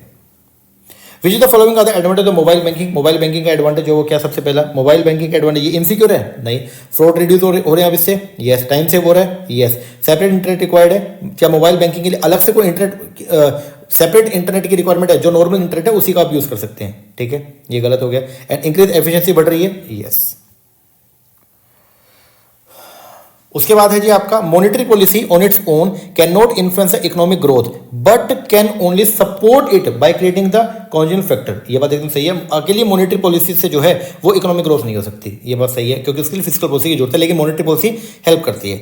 मॉनेटरी पॉलिसी, एक मिनट यार, ये बात सही है, मॉनेटरी पॉलिसी अपने आप में जो है इकोनॉमिक ग्रोथ नहीं कर सकती बल्कि सपोर्ट करती है, ये ठीक है। फिर बोलते हैं monetary policy rate change get transmitted across the market and eventually get reflect in the lending rate, mortgage rate and yield, hence monetary policy can address the current inflation, नहीं, ये बात जो है वो क्या? गलत है, क्योंकि मॉनेटरी पॉलिसी की रेट जो है वो ट्रांसमिट होते हैं across the market, across the market only bank जो है वो उसको फॉलो करते हैं, तो ये गलत हो गया आपका। Universal bank that function as a investment bank in India are regulated by the SEBI, जो इन्वेस्टमेंट बैंक की भूमिका निभाते हैं उसको कौन रेगुलेट करता है? SEBI. When the RBI desire to restrict the expansion, वो रोकना चाहता है एक्सपेंशन ऑफ क्रेडिट को, तो वो क्या करेगा? बैंक रेट को बढ़ा देगा, जिससे अब क्या होगा? लोन महंगा तो लोग बैंक जो है वो इंटरेस्ट रेट को बढ़ाएगा, तो लोन अगर महंगा हो जाएगा तो लोग लोन कम लेंगे। Which the following refer to default risk intermediation, तो इनमें से किसको बोलता है? डिफॉल्ट रिस्क, ठीक है। तो making loan to the risky borrower को लोन देना by attracting saving from the saver who are risk averse. The act एक तरीका जिसमें हम थ्रो करते हैं on board cargo and other things from the ship to safeguard करने के लिए from the total loss in terms of peril, उसको बोलते हैं जेटिसनिंग, सामान को उठा के समुद्र में फेंक देंगे ताकि पूरा शिप ना डूब जाए। द रिलेशनशिप जो होता है ना between bank and the customer, उस बेसिकली डेट ऑफ द वो क्या होता है? ट्रस्ट एंड बेनिफिशियरी का। एक कॉन्ट्रैक्ट होता है लाइफ इंश्योरेंस, जो है वो कैसे होता है? जो लाइफ इंश्योरेंस का कॉन्ट्रैक्ट है वो होता है आपका कंटीजेंट एग्रीमेंट होता है, और दूसरा ये एश्योरेंस कॉन्ट्रैक्ट है, ठीक है ना। इंडेमनिटी भरपाई नहीं कर सकते हम यहाँ पे। इंटरेस्ट रेट है और डिस्क्रिप्शन देकर मैचिंग करना। पॉलिसी रेट जो है वो क्या होता है? ये एक रेट जैसे भी आरबीआई इन्फ्लुएंस करने के लिए मेन मॉनेटरी वेरिएबल को, इसको पॉलिसी रेट बोलते हैं। जनरली रेपो रेट होता है ये, ठीक है ना। अच्छा, रेपो रेट क्या है? आरबीआई लैंडिंग जो है, आरबीआई लैंडिंग रेट जो कमर्शियल बैंक बोरो करता है मनी बाय परचेजिंग सिक्योरिटी, ठीक है, from the issue by the RBI, उसको बोलते हैं रेपो। एमसीएलआर की बात करें तो ये क्या होता है? Internal benchmark rate for financial institution bank के लिए। और बैंक रेट की अगर बात करें तो RBI lending rate to commercial bank without security, ये आपका bank rate. Risk management process follow करता है following step in which logical sequence, तो बैंकों के अंदर रिस्क मैनेजमेंट प्रोसेस जो है उसमें क्या होता है? सबसे पहले आइडेंटिफाई करना रिस्क वेरिएबल को, उसके बाद में फिर हम लोग जो है डिटरमाइन करेंगे फ्रीक्वेंसी एंड द सीवियरिटी और रिस्क कितना है, फिर सिलेक्शन करेंगे अप्रोप्रिएट रिस्क मॉडल को, फिर उसके बाद में हम लोग जो वो क्या करेंगे? Application of the suitable risk instrument, और फिर feedback on the risk management process. One of the most difficult जो प्रोडक्ट है टू सेल वो है आपका life insurance, such that one person who sell life insurance can sell anything under the sun, ये बात एकदम क्या करेक्ट है। फिर ऐसा क्यों है? What is sold to be market in the life insurance is an assurance जहां पे payment of money is assured upon death on the happening of an contingency happened upon life, ये बात एकदम सही है। अब देखो, आप जो है लाइफ इंश्योरेंस बेच रहे हो और आप ये बोलोगे अगर तुम्हें कल को कुछ होएगा तो तुम्हें तुम्हारी फैमिली को पैसा मिलेगा। अब एक इंसान उसको भी परचेस करने के लिए तैयार हो गया, ठीक है ना। तो दोनों बातें सही है, और रीजन करेक्टली एसेशन एक्सप्लेन भी कर रहा है। Which of the following are the parameter in the financial inclusion index in India, इनमें से कौन से पैरामीटर किसके? Financial inclusion index in India. तो फाइनेंशियल इंक्लूजन इंडेक्स के अंदर जो है क्या क्या पैरामीटर है? सबसे पहले ईस्ट टू वेस्ट होना चाहिए, दूसरा transparency and quality of the financial inclusion, ठीक है। आरबीआई फाइनेंशियल इंक्लूजन इंडेक्स जो है ये क्वालिटी पैरामीटर कैप्चर करता है information on which of the following, तो ये करता है फाइनेंशियल लिटरेसी कितनी है, कंज्यूमर प्रोटेक्शन, फिर ईज ऑफ एक्सेस नहीं, ये इसमें नहीं आएगा, अवेलेबिलिटी एंड यूसेज नहीं, inequality and deficiency in service ये। In the case of life insurance, the insurable interest must be present only in the person assured at time when the event happened, नहीं, उस time पे वो चाहे ना हो वो नहीं, पॉलिसी लेते हुए इंश्योरेबल इंटरेस्ट होना चाहिए। In the case of fire insurance insurable interest must be present होना चाहिए in the object insured at the time when the policy is taken and the event of happening. ये बात एकदम क्या करेक्ट है। SEBI का skin in the game rule applicable होता है to which of the following financial intermediate mutual funds के ऊपर। Which one the following is use for international money transfer के लिए, वो इंटरनेशनल मनी ट्रांसफर के लिए हम यूज करते हैं स्विफ्ट को। By switching to the long term government bond the investor acquire करता है एक asset whose price fluctuate as interest rate vary. ये बात एकदम क्या सही है। बॉन्ड प्राइस फॉल होते हैं व्हेन इंटरेस्ट रेट राइज होता है and rise when interest rate fall. ये बात भी एकदम क्या, जितने ज्यादा रेट, यार सिंपल सी बात, जितने ज्यादा रेट से डिस्काउंट करेंगे अगर हम, ठीक है, उतने वैल्यू डाउन होएगी, ठीक है ना। तो अगर इंटरेस्ट रेट बढ़ेगा तो जो बॉन्ड का जो प्राइस है वो क्या हो जाएगा, घटेगा, और अगर इंटरेस्ट रेट घटेगा तो बॉन्ड का प्राइस बढ़ेगा।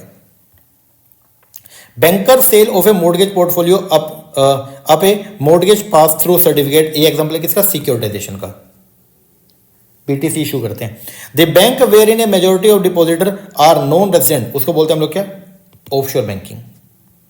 विच of the following is an example of secondary reserve. So secondary reserve के अंदर जो है वो क्या आएगा, इन्वेस्ट, जो आपने कमर्शियल पेपर में इन्वेस्टमेंट करके वो। इफ द सब्जेक्ट मैटर जो है इंश्योरेंस का वो क्या है, शिप है, तो मरीन इंश्योरेंस जो है उसको क्या बोलेंगे, hull insurance. In case of warranty buyer क्या कर सकता है, can claim damage only. Why do central bank intervene to affect exchange rate, ऐसा वो क्यों करते हैं, इन्फ्लुएंस करने के लिए डोमेस्टिक प्रोडक्शन को, इन्फ्लुएंस करने के लिए ट्रेड फ्लो को, इन्फ्लुएंस करने के लिए डोमेस्टिक इंटरेस्ट रेट को, नहीं, इंजेक्ट करने के लिए liquidity in the international market, no, to smoothen the fluctuation in the exchange rate, yes. Which are the major factor that led to capital rationing, कौन से मेजर फैक्टर जिसकी वजह से कैपिटल राशनिंग जो हम करते हैं। Imperfection the capital market, capital market जो इम्परफेक्ट है इसलिए हम कैपिटल राशनिंग करते हैं। Reluctancy to broaden the equity share base for the fear of losing control, बिल्कुल सही बात है। इनएबिलिटी टू मैनेज, ये भी एक फैक्टर है। डेफिशिएंसी इन मार्केट इन्फॉर्मेशन, बिल्कुल सही बात है। अगर मान लो मार्केट इन्फॉर्मेशन अपने पास प्रॉपर नहीं मिल रही है, ठीक है, इम्परफेक्ट मान लो इन्फॉर्मेशन अपने को मिल रही है, ये भी एक रीजन है। And efficiency of capital market, नहीं, इनएफिशिएंट कैपिटल मार्केट है इस वजह से। डिस्क्रिप्शन दे रखे मैचिंग करना है। नेट स्टेबल फंडिंग रेशियो, ये आपका रिलेटेड है बेसल 3 से, ठीक है। इनोवेटिव परपेचुअल डेट, ये रिलेटेड आपका टायर 1 से। टाइम मेच्योरिटी गैप जो है वो रिलेटेड आपका एसेट लायबिलिटी मैनेजमेंट, और रिस्क वेटेड एसेट जो रिलेटेड आपका टायर 2। बोलते हैं asset liability management is a mechanism जो एड्रेस करता है risk arising due to mismatch of asset liability. ये बात एकदम क्या है, सही है। फिर बोलते हैं जो एनपी होती है must be written off as loss in the financial year in which NP has been identified, नहीं, ये बात गलत है, 3 साल का पीरियड होता है जनरली। फिर undisclosed reserve are included in the capital of bank, जो अनडिस्क्लोज रिजर्व है वो टायर 2 के अंदर जो है आएंगे if they represent accumulation of the post tax profit. ये बात एकदम क्या सही है आपका। Bank can not accept deposit from the public for a period exceeding 5 year, गलत। हाइब्रिड डेट कैपिटल इंस्ट्रूमेंट जो है वो इंक्लूड होते हैं आपके टायर 2 कैपिटल में, ये बात आपका करेक्ट है। द सेफ्टी मार्जिन जो इंश्योरर मस्ट मेंटेन करता है इन ऑर्डर टू प्रोटेक्ट करने के लिए interest of the policy holder को, उसको बोलते हैं हम लोग क्या, सॉल्वेंसी मार्जिन। आगे, what has been the primary motive of the central bank raising interest rate in the recent time, वो क्या है, इन्फ्लेशन को टेम आउट करने के लिए, इन्फ्लेशन कंट्रोल करने के लिए basically. Which the following are the 3 pillar of the Basel 3, 3 pillar कौन कौन से हैं, एक तो मिनिमम कैपिटल रिक्वायरमेंट, दूसरा जो है वो है आपका सुपरवाइजरी रिव्यू, और तीसरा जो है वो आपका market discipline. The central bank can significantly influence करता है सेविंग को, इन्वेस्टमेंट को and the consumer spending in the economy through which one the following policy, वो है जो सेंट्रल बैंक की पॉलिसी है, मतलब आरबीआई का पॉलिसी, वो आपका monetary policy. Financial crisis take the form of, financial crisis जो है वो होते हैं कैसे कैसे फाइनेंशियल क्राइसिस हो सकते हैं, currency crisis, banking crisis, systematically financial crisis नहीं, सिस्टमेटिक नहीं होता, एंड फॉरेन डेट क्राइसिस। ये which of the following statement are the defect of the Indian money market, इनमें से कौन सा स्टेटमेंट जो है वो डिफेक्ट है, किसमें, इंडियन मनी मार्केट में क्या क्या जो है वो दिक्कत है। तो सबसे पहला प्रॉफिटेबल इन्वेस्टमेंट, ये तो कोई दिक्कत थोड़ी, तो अच्छी बात है। डिकोटमी है in the Indian money market, बिल्कुल सी बात है। इंडियन मनी मार्केट में जो है वो क्या, एक है आपका कंट्रोल्ड, एक है कंट्रोल्ड और एक है आपकी अनकंट्रोल्ड, ठीक है, ये रीजन है। तीसरा फाइनेंसिंग इंडस्ट्री, नहीं, ये रीजन नहीं है। डाइवर्सिटी इंटरेस्ट रेट का, ये भी है। तो ये आपके जो डिफेक्ट है किसमें, इंडियन मनी मार्केट में। फिर arrange the following step in the logical sequence of the operation of the registration of portfolio manager. तो सबसे पहले यहाँ पे जो क्या होगा, प्रायर अप्रूवल लेंगे किसका, सेबी का, उसके बाद में फिर पेमेंट करेंगे फीस का, फिर उसके बाद में एडिक्वेट स्टेप लेंगे for Redux the investor grievance, फिर जो है मेंटेन करेंगे स्पेसिफाइड कैपिटल एडिक्वेसी रिक्वायरमेंट, और लास्ट में अवॉइड करेंगे by the regulation under the SEBI act. Matching करना चाहिए आपको यहाँ पे। मार्केट रिस्क जो है वो क्या होता है, जब एक कोई रिस्क राइज होता है due to variation in the price, spark of due to real social political and the economic event. फिर फाइनेंशियल रिस्क की बात करें, it is associated with the capital structure of the firm. External business risk की अगर बात करते हैं तो ये अराइज होगा due to change in the operating condition caused by the condition thrust upon the firm which are beyond its control. और internal business risk की बात करें तो ये एसोसिएट होता है with the efficiency with which A firm conduct its operation with in the broader environment impose upon it. Which one of the following is not one of the advantage of the derivative market? इनमें से कौन सा derivative market advantage नहीं है? Leverage increasing risk, तो ये basically advantage नहीं है, इससे रिस्क और भी बढ़ता है अगर लीवरेज आप लेते हो तो। Which of the following statement is correct relating to the Indian financial system? तो आपको बताने में से कौन सी बात जो है वो सही है relate to the Indian financial system? तो वो है आपका सबसे पहला मॉनेटरी कंट्रोल जो है वो exercise through cash reserve ratio and the statutory liquidity ratio, CLR और SLR को यूज करके आप लोग मॉनेटरी कंट्रोल करते हैं। फिर है जी आपका कैपिटल मार्केट प्ले करता है इंपॉर्टेंट रोल इन मोबिलाइज करने में रिसोर्सेज एंड डाइवर्ट करता है टू द प्रोडक्टिव चैनल में, ये बात आपकी सही है। कैपिटल मार्केट एक मार्केट है जहां पे बायर एंड सेलर एंगेज होते हैं in trade off financial security like bond security, bond, stock etcetera. सही, दोनों स्टेटमेंट ट्रू हैं। Which one of the following statement is true about the risk considered for capital requirement under the Basel 2? तो Basel 2 के अंदर जो है वो risk considered for the capital requirement वो क्या है? एक है क्रेडिट रिस्क, एक है मार्केट और एक कौन सा operational risk. Which one of the following is not the service provided under the NBFC? तो NBFC जो है वो क्या, जो इम्प्लीमेंटिंग मॉडर्नाइजेशन, ये सर्विस जो है वो एनबीएफसी प्रोवाइड नहीं करता। लीजिंग सर्विस देगा, एसेट मैनेजमेंट सर्विस देगा, म्यूचुअल बेनिफिट फाइनेंस सर्विस जो है वो प्रोवाइड करेगा। विच one the following is not the characteristic of the mutual fund? इनमें से कौन सा म्यूचुअल फंड का कैरेक्टरिस्टिक नहीं है? कंसिस्टेंट इन्वेस्टमेंट प्रोसेस, ये कैरेक्टरिस्टिक है। स्ट्रॉन्ग फंड मैनेजमेंट होता है, डाइवर्सिटी होती है इंटरेस्ट रेट का, लेकिन डिफरेंस फ्रॉम द बेंचमार्क ये नहीं होता। मैचिंग करना है। हैजर जो है वो कमर्शियल प्रोडक्ट प्रोड्यूसर्स होते हैं। फाइनेंशियल डेरिवेटिव जो है इंडिया के अंदर ये है आपका इंक्रीज, इससे वॉलेटिलिटी बढ़ती है। आर्बिट्रेजर जो है रिस्क से प्रॉफिट कमाता है। और कमोडिटी फ्यूचर जो है इन ओरिजिन वो है Osaka. Which one the following statement is false? इनमें से कौन सी स्टेटमेंट जो है फॉल्स है? कैपिटल मार्केट एक मार्केट है for the medium and long term fund के लिए, ये तो सही है। GDR एक नेगोशिएबल इंस्ट्रूमेंट जो इशू होता है यूएस बैंक, वो होते हैं ADR, गलत। In banking technology star topology, ये स्टार टोपोलॉजी कब होती है? जब हर जो नोड होती है, ये अलग अलग जो है 5 ये अलग अलग नोड है, ये 5 नोड ज्वाइन है टू द सेंट्रल नोड से by separate medium. Which one of the following statement is false regarding the transaction of the internet banking? तो बोलता है इंटरनेट बैंकिंग में बैलेंस इंक्वायरी कर सकते हो, yes. Statement of account for specific period ले सकते हो, यस। ट्रांसफर कर सकते हो fund from one account to another, yes. क्या विड्रॉ कर सकते हो कैश एनीवेयर इन इंडिया? नहीं। Arrange the following step in the logical sequence of the claim settlement procedure in the insurance. तो क्लेम सेटलमेंट प्रोसीजर के अंदर जो है वो क्या होता है? सबसे पहले यहाँ पे जो है क्लेम फॉर्म जो है वो लेके आएंगे आप, फिर सिक्योरिटाइजेशन होगी, ठीक है, चेकिंग चुकिंग करेंगे, फिर उसके बाद में जो है नोटिस ऑफ लॉस है वो इशू किया जाएगा, फिर इन्वेस्टिगेशन होगी और फिर लास्ट में जो है सेटलमेंट एंड आर्बिट्रेशन होगा। विच of the following is not the feature of the Indian capital market? इनमें से कौन सा इंडियन कैपिटल मार्केट का फीचर नहीं है? तो वो है को promote state level venture fund. Which of the following is considered a necessary precondition है by Richard Toll for market to become efficient? तो मार्केट अगर आपको एफिशिएंट करनी है ना, अगर एफिशिएंट मार्केट के लिए सबसे प्री कंडीशन जो वो ये है कि trader who make a living by beating the market through trading. एम जो है मार्केटिंग का वो है टू मेक सेलिंग सुपरफ्लोज, ये बात एकदम क्या करेक्ट है। Marketing should result in a customer who is ready to buy, ये बात एकदम क्या सही है। स्कीमिंग जो होता है ई बैंकिंग में, उसका मतलब क्या होता है? आइडेंटिफाई करना फ्रॉडस्टर्स को जो कॉपी करते हैं vital information from the credit card. In order to calculate करने के लिए capital adequacy ratio the bank are required to take into consideration which of the following risk? कौन कौन से रिस्क आइडेंटिफाई करते हैं? Credit, market and operational. Identify करें on which of the 3 mutually reinforcing pillar Basel 3 capital regulation जो है वो based है। तो एक तो है मिनिमम कैपिटल स्टैंडर्ड के ऊपर, दूसरा supervisory review of capital adequacy और तीसरा जो है वो है मार्केट डिसिप्लिन। क्रेडिट फ्लो जो है to the agriculture and the SME sector have increase in recent year, ये बात एकदम क्या सही है। RBI ग्रेजुअली रिलैक्स करे various control in the credit market, ये बात भी सही है। इसकी वजह से जो है वो क्या हुआ है? एग्रीकल्चर और SME सेक्टर में क्रेडिट का फ्लो बढ़ा है।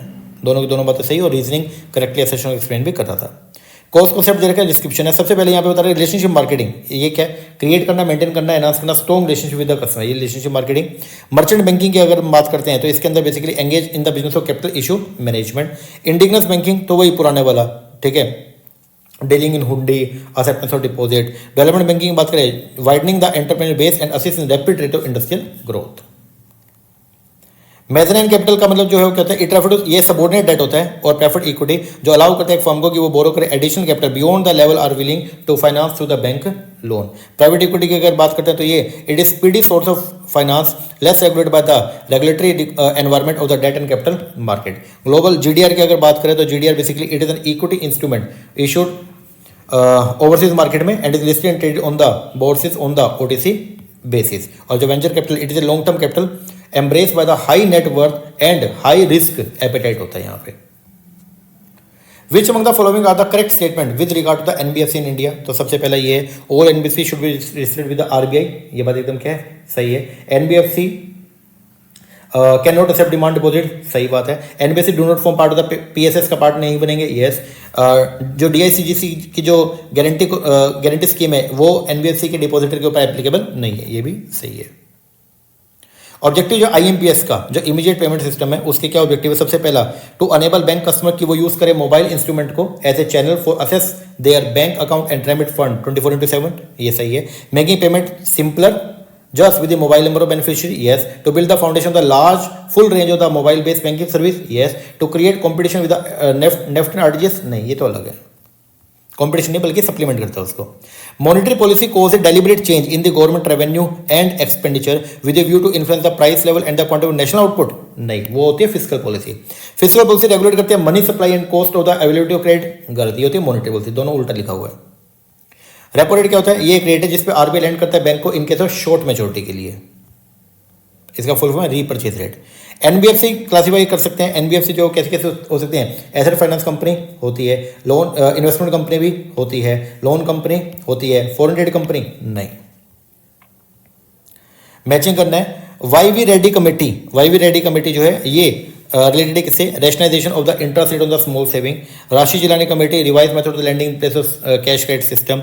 एसएम केलकर कमेटी जो है आरआरबी के लिए, और आईटी वास कमेटी थी आपकी वर्किंग कैपिटल लैंडिंग नॉर्म्स के लिए, लर्न कर लेना है इसको। I in the following financial institution in ascending order of their year of establishment. तो पहले जो है वो क्या बना आपका यूटीआई के बाद में आपका एक्सपोर्ट इंपोर्ट बैंक 81 में, फिर उसके बाद में नाबार्ड और फिर आपका national housing bank. Creditworthiness score जो होता है ना इंडिया के अंदर वो रेंज करता है 300 से 900 के बीच में। Which among the following is not a correct statement, इनमें से कौन सा करेक्ट स्टेटमेंट नहीं है। Hedge fund can be sold to public, ये आपका करेक्ट स्टेटमेंट नहीं है। सिडबी को सेटअप किया गया सब्सिडरी ऑफ आईडीबीआई, क्या करने के लिए, ये टेक ओवर करेगा फंक्शन ऑफ किसका, आईडीबीआई का, ऑफ स्मॉल बिजनेस फाइनेंसिंग का। तो स्मॉल इंडस्ट्रीज जो है ना उनको फंडिंग प्रोवाइड करने के लिए अपेक्स बैंक बनाया कौन सा, SIDBI. Chalapathi Rao committee was constituted for restructure of the RRB in India. Which one of the following is used for the international money transfer? SWIFT.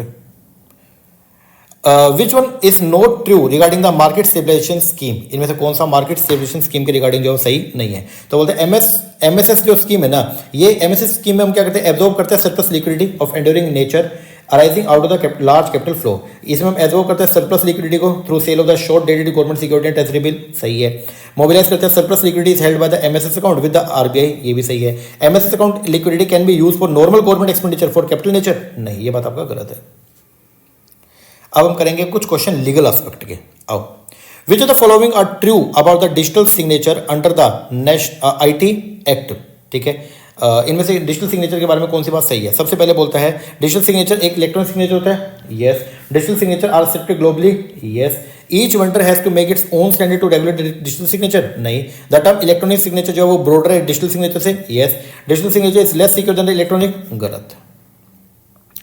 Where there is an unconditional contract होता है of sale of the specific goods in a deliverable state, the property in the goods passes to the buyer when the contract is made. जब contract हो जाएगा तो फिर security मतलब goods आपको पास on करना पड़ेगा। Maximum number of the partner LLP के अंदर नो लिमिट।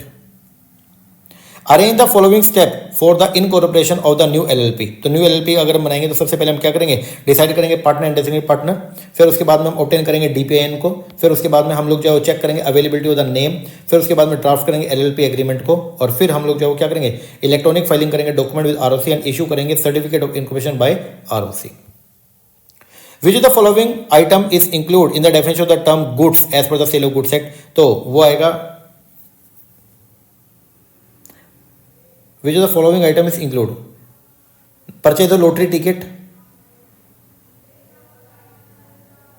गुड्स की कैटेगरी के अंदर परचेज द लॉटरी टिकट नहीं आएगा, एक्शनेबल क्लेम नहीं आएगा, decree of the court law ये आएगा, इमूवेबल प्रॉपर्टी नहीं आएगा।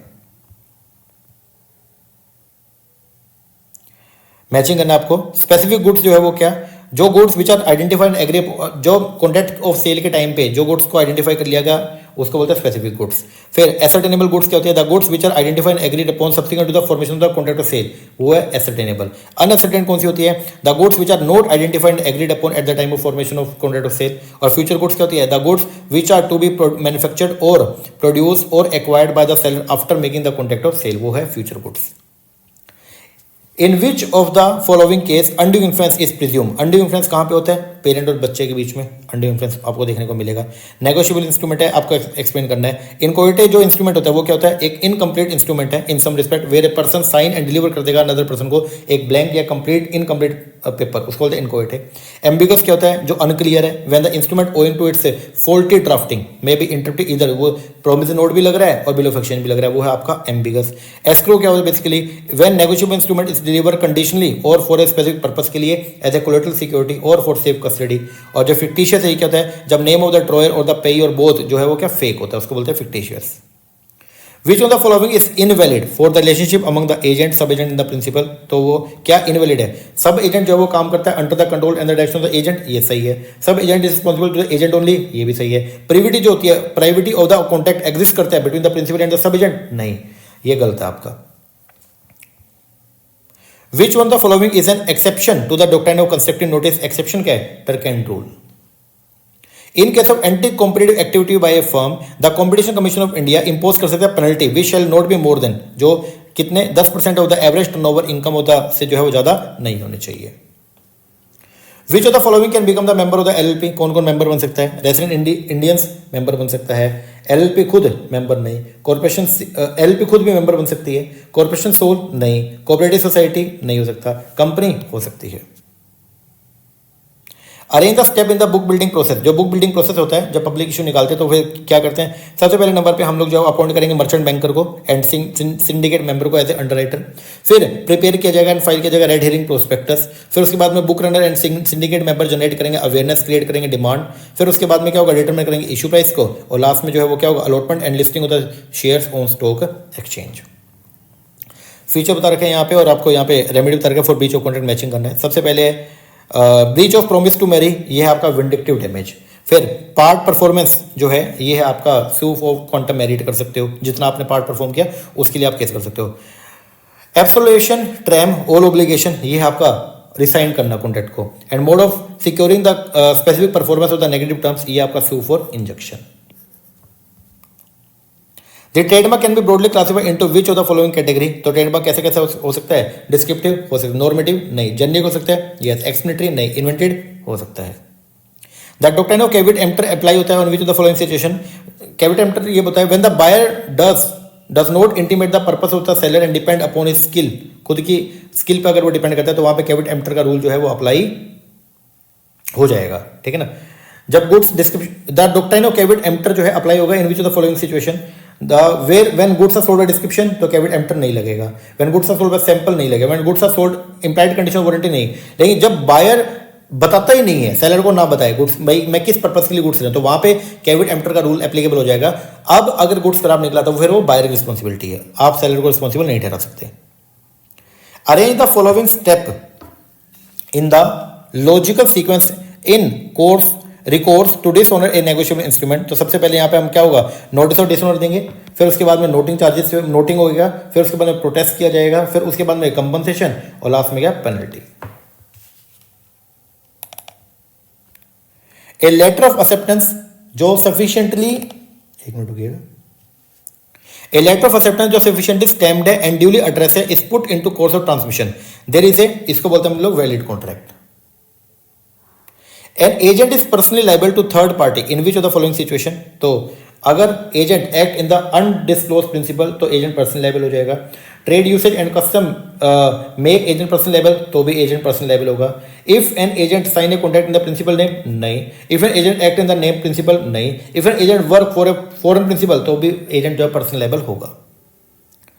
सेक्शन 61 से 64 जो है कंपनी एक्ट 2013 के वो स्टेट्स करते हैं कि अल्ट्रेशन प्रॉपर, जिसके अंदर जो है वो क्या आएगा, अल्ट्रेशन प्रॉपर में जो है वो क्या कहता है आएगा, इसमें आएगा cancellation of the unissued share या cancellation of the issued share, नहीं, इसके अंदर आएगा issue increase in the share capital by issue of new share, ये इसका पार्ट है। Decrease of share capital by redemption of share, नहीं, कन्वर्ट करना फुली पेड अप शेयर को into stock and vice versa, ये भी इसका पार्ट है। If the application for information rejected under the RTI act में द सीपीआईओ एंड द या SPIO जो है इज ऑब्लिगेटेड है which the following to furnish the person seeking the information, क्या क्या, तो वो बेसिकली जो है वो क्या करेंगे, रीजन बताएंगे रिजेक्शन का, किस लिए हमने जो रिजेक्ट किया। दूसरा पर्टिकुलर बताएंगे ऑफ द एप्लेट अथॉरिटी, भाई कहाँ पे आप जाके आप केस कर सकते हो, and the period with in which an appeal जो है अगेंस्ट सच रिजेक्शन में भी प्रेफर्ड, तो ये सब बताना पड़ेगा। सर्टिफिकेट ऑफ इनकॉर्पोरेशन जो है वो एक कंक्लूसिव एविडेंस होता है दैट ऑल द रिक्वायरमेंट जो है कंपनी एक्ट का वो कंप्लाई कर दिया गया, ये बात सही है। After incorporation if the company make a fresh contract in terms of the pre incorporation contract the liability जो है of the promoter shall comes to an end, ये बात भी एकदम क्या सही है। मैचिंग करना शेड्यूल 1 जो है ये रिलेटेड है आपका मेमोरेंडम से, शेड्यूल 2 जो है वो रिलेटेड है आपका कंपटीशन डेप्रिसिएशन से, शेड्यूल 3 आपका रिलेटेड है किससे, preparation of the balance sheet, और शेड्यूल 4 जो है वो रिलेटेड है आपका किससे, कोड ऑफ इंडिपेंडेंट डायरेक्टर से। In which of the following case the agreement is void ab initio, तो अगर कोई agreement mistake is caused by fraud and misrepresentation तो वो शुरू से ही जो है वो क्या होगा आपका वॉइड एब इनिशियो होगा, ठीक है, जो एग्रीमेंट है वॉइड एब इनिशियो होगा। दूसरा mistake as to identity of the person, अगर ये इसमें मिस्टेक हो गया तो वॉइड एब इनिशियो है। Mistake as to the nature and character of the written document, void ab initio. Bilateral mistake है, नहीं, वॉइड एब इनिशियो नहीं हो सकता। यूनिलैटरल है, वॉइड एब इनिशियो नहीं हो सकता। 4 schedule have been added at the end of the LLP act, second schedule entertain करता है क्या, सेकंड शेड्यूल में लिखा हुआ है कि अगर आप एक फर्म का एलएलपी में कन्वर्ट करना चाहते हो तो उसके प्रोविजन वहां पे लिखे गए हैं। If anyone fraudulently or dishonestly make use of the electronic signature, password or any other unique identification feature of any other person under which section IT Act punishment shall be given, तो section 66C में। An instrument is to called negotiable as per the negotiable instrument, अगर उसमें क्या क्या feature है, अगर वो can be transferred infinite transfer हो सकता है। दूसरा मिनिमम लॉकिंग पीरियड, नहीं, फ्रीली ट्रांसफर हो सकता है। Holder can not sue in his own name, नहीं, होल्डर सू कर सकता है। Holder title free from defect, yes. और आज का जो लास्ट क्वेश्चन है वो है ये, इंटेलेक्चुअल कैपिटल जो है of an enterprise include it's, intellectual capital के अंदर जो है वो क्या आएगा, इंटेलेक्चुअल कैपिटल के अंदर जो है मतलब आईपीआर में क्या क्या चीज़ आती है, प्रोसेस भी आता है, आपने कोई डिजाइन डेवलप किया वो भी आएगा, कोई relationship develop with the customer and supplier, ये भी आपकी इंटेलेक्चुअल कैपिटल है, ठीक है। दूसरा इंटरनेट डोमेन नेम, ठीक है, एंड आपका कॉपीराइट, ये सब जो है वो पार्ट है किसका, इंटेलेक्चुअल कैपिटल का। ओके जी सर, लो ये हमने कुछ क्वेश्चन जो है वो आज कवर करे हैं। ओवरऑल मिला करके हम लोगों ने इसके अंदर जो है 312 क्वेश्चन जो है वो कवर कर लिए। ओके, इसको बढ़िया तरीके से एक बार कल देख लेना। ओके, और इसका जो पीडीएफ है वो भी मैं शेयर कर दूंगा, ठीक है, टेलीग्राम पे भी शेयर कर दूंगा, एक बार देख लेना उसको, ठीक है। तो चलो इसको आप कर लो, ऑल दी वेरी बेस्ट। जो आपने किया है बहुत बढ़िया किया है और उसी में से पेपर आएगा, बढ़िया तरीके से जो है वो पेपर अटेम्प्ट करना, सब हो जाएगा। ओके जी, चलो इतना कीजिए, अब मिलते हैं एग्जाम्स के बाद में, और जब आपका रिजल्ट आएगा बढ़िया सा, ओके, फिर पार्टी करेंगे बढ़िया वाली, ठीक है ना। All the very best, thank you so much.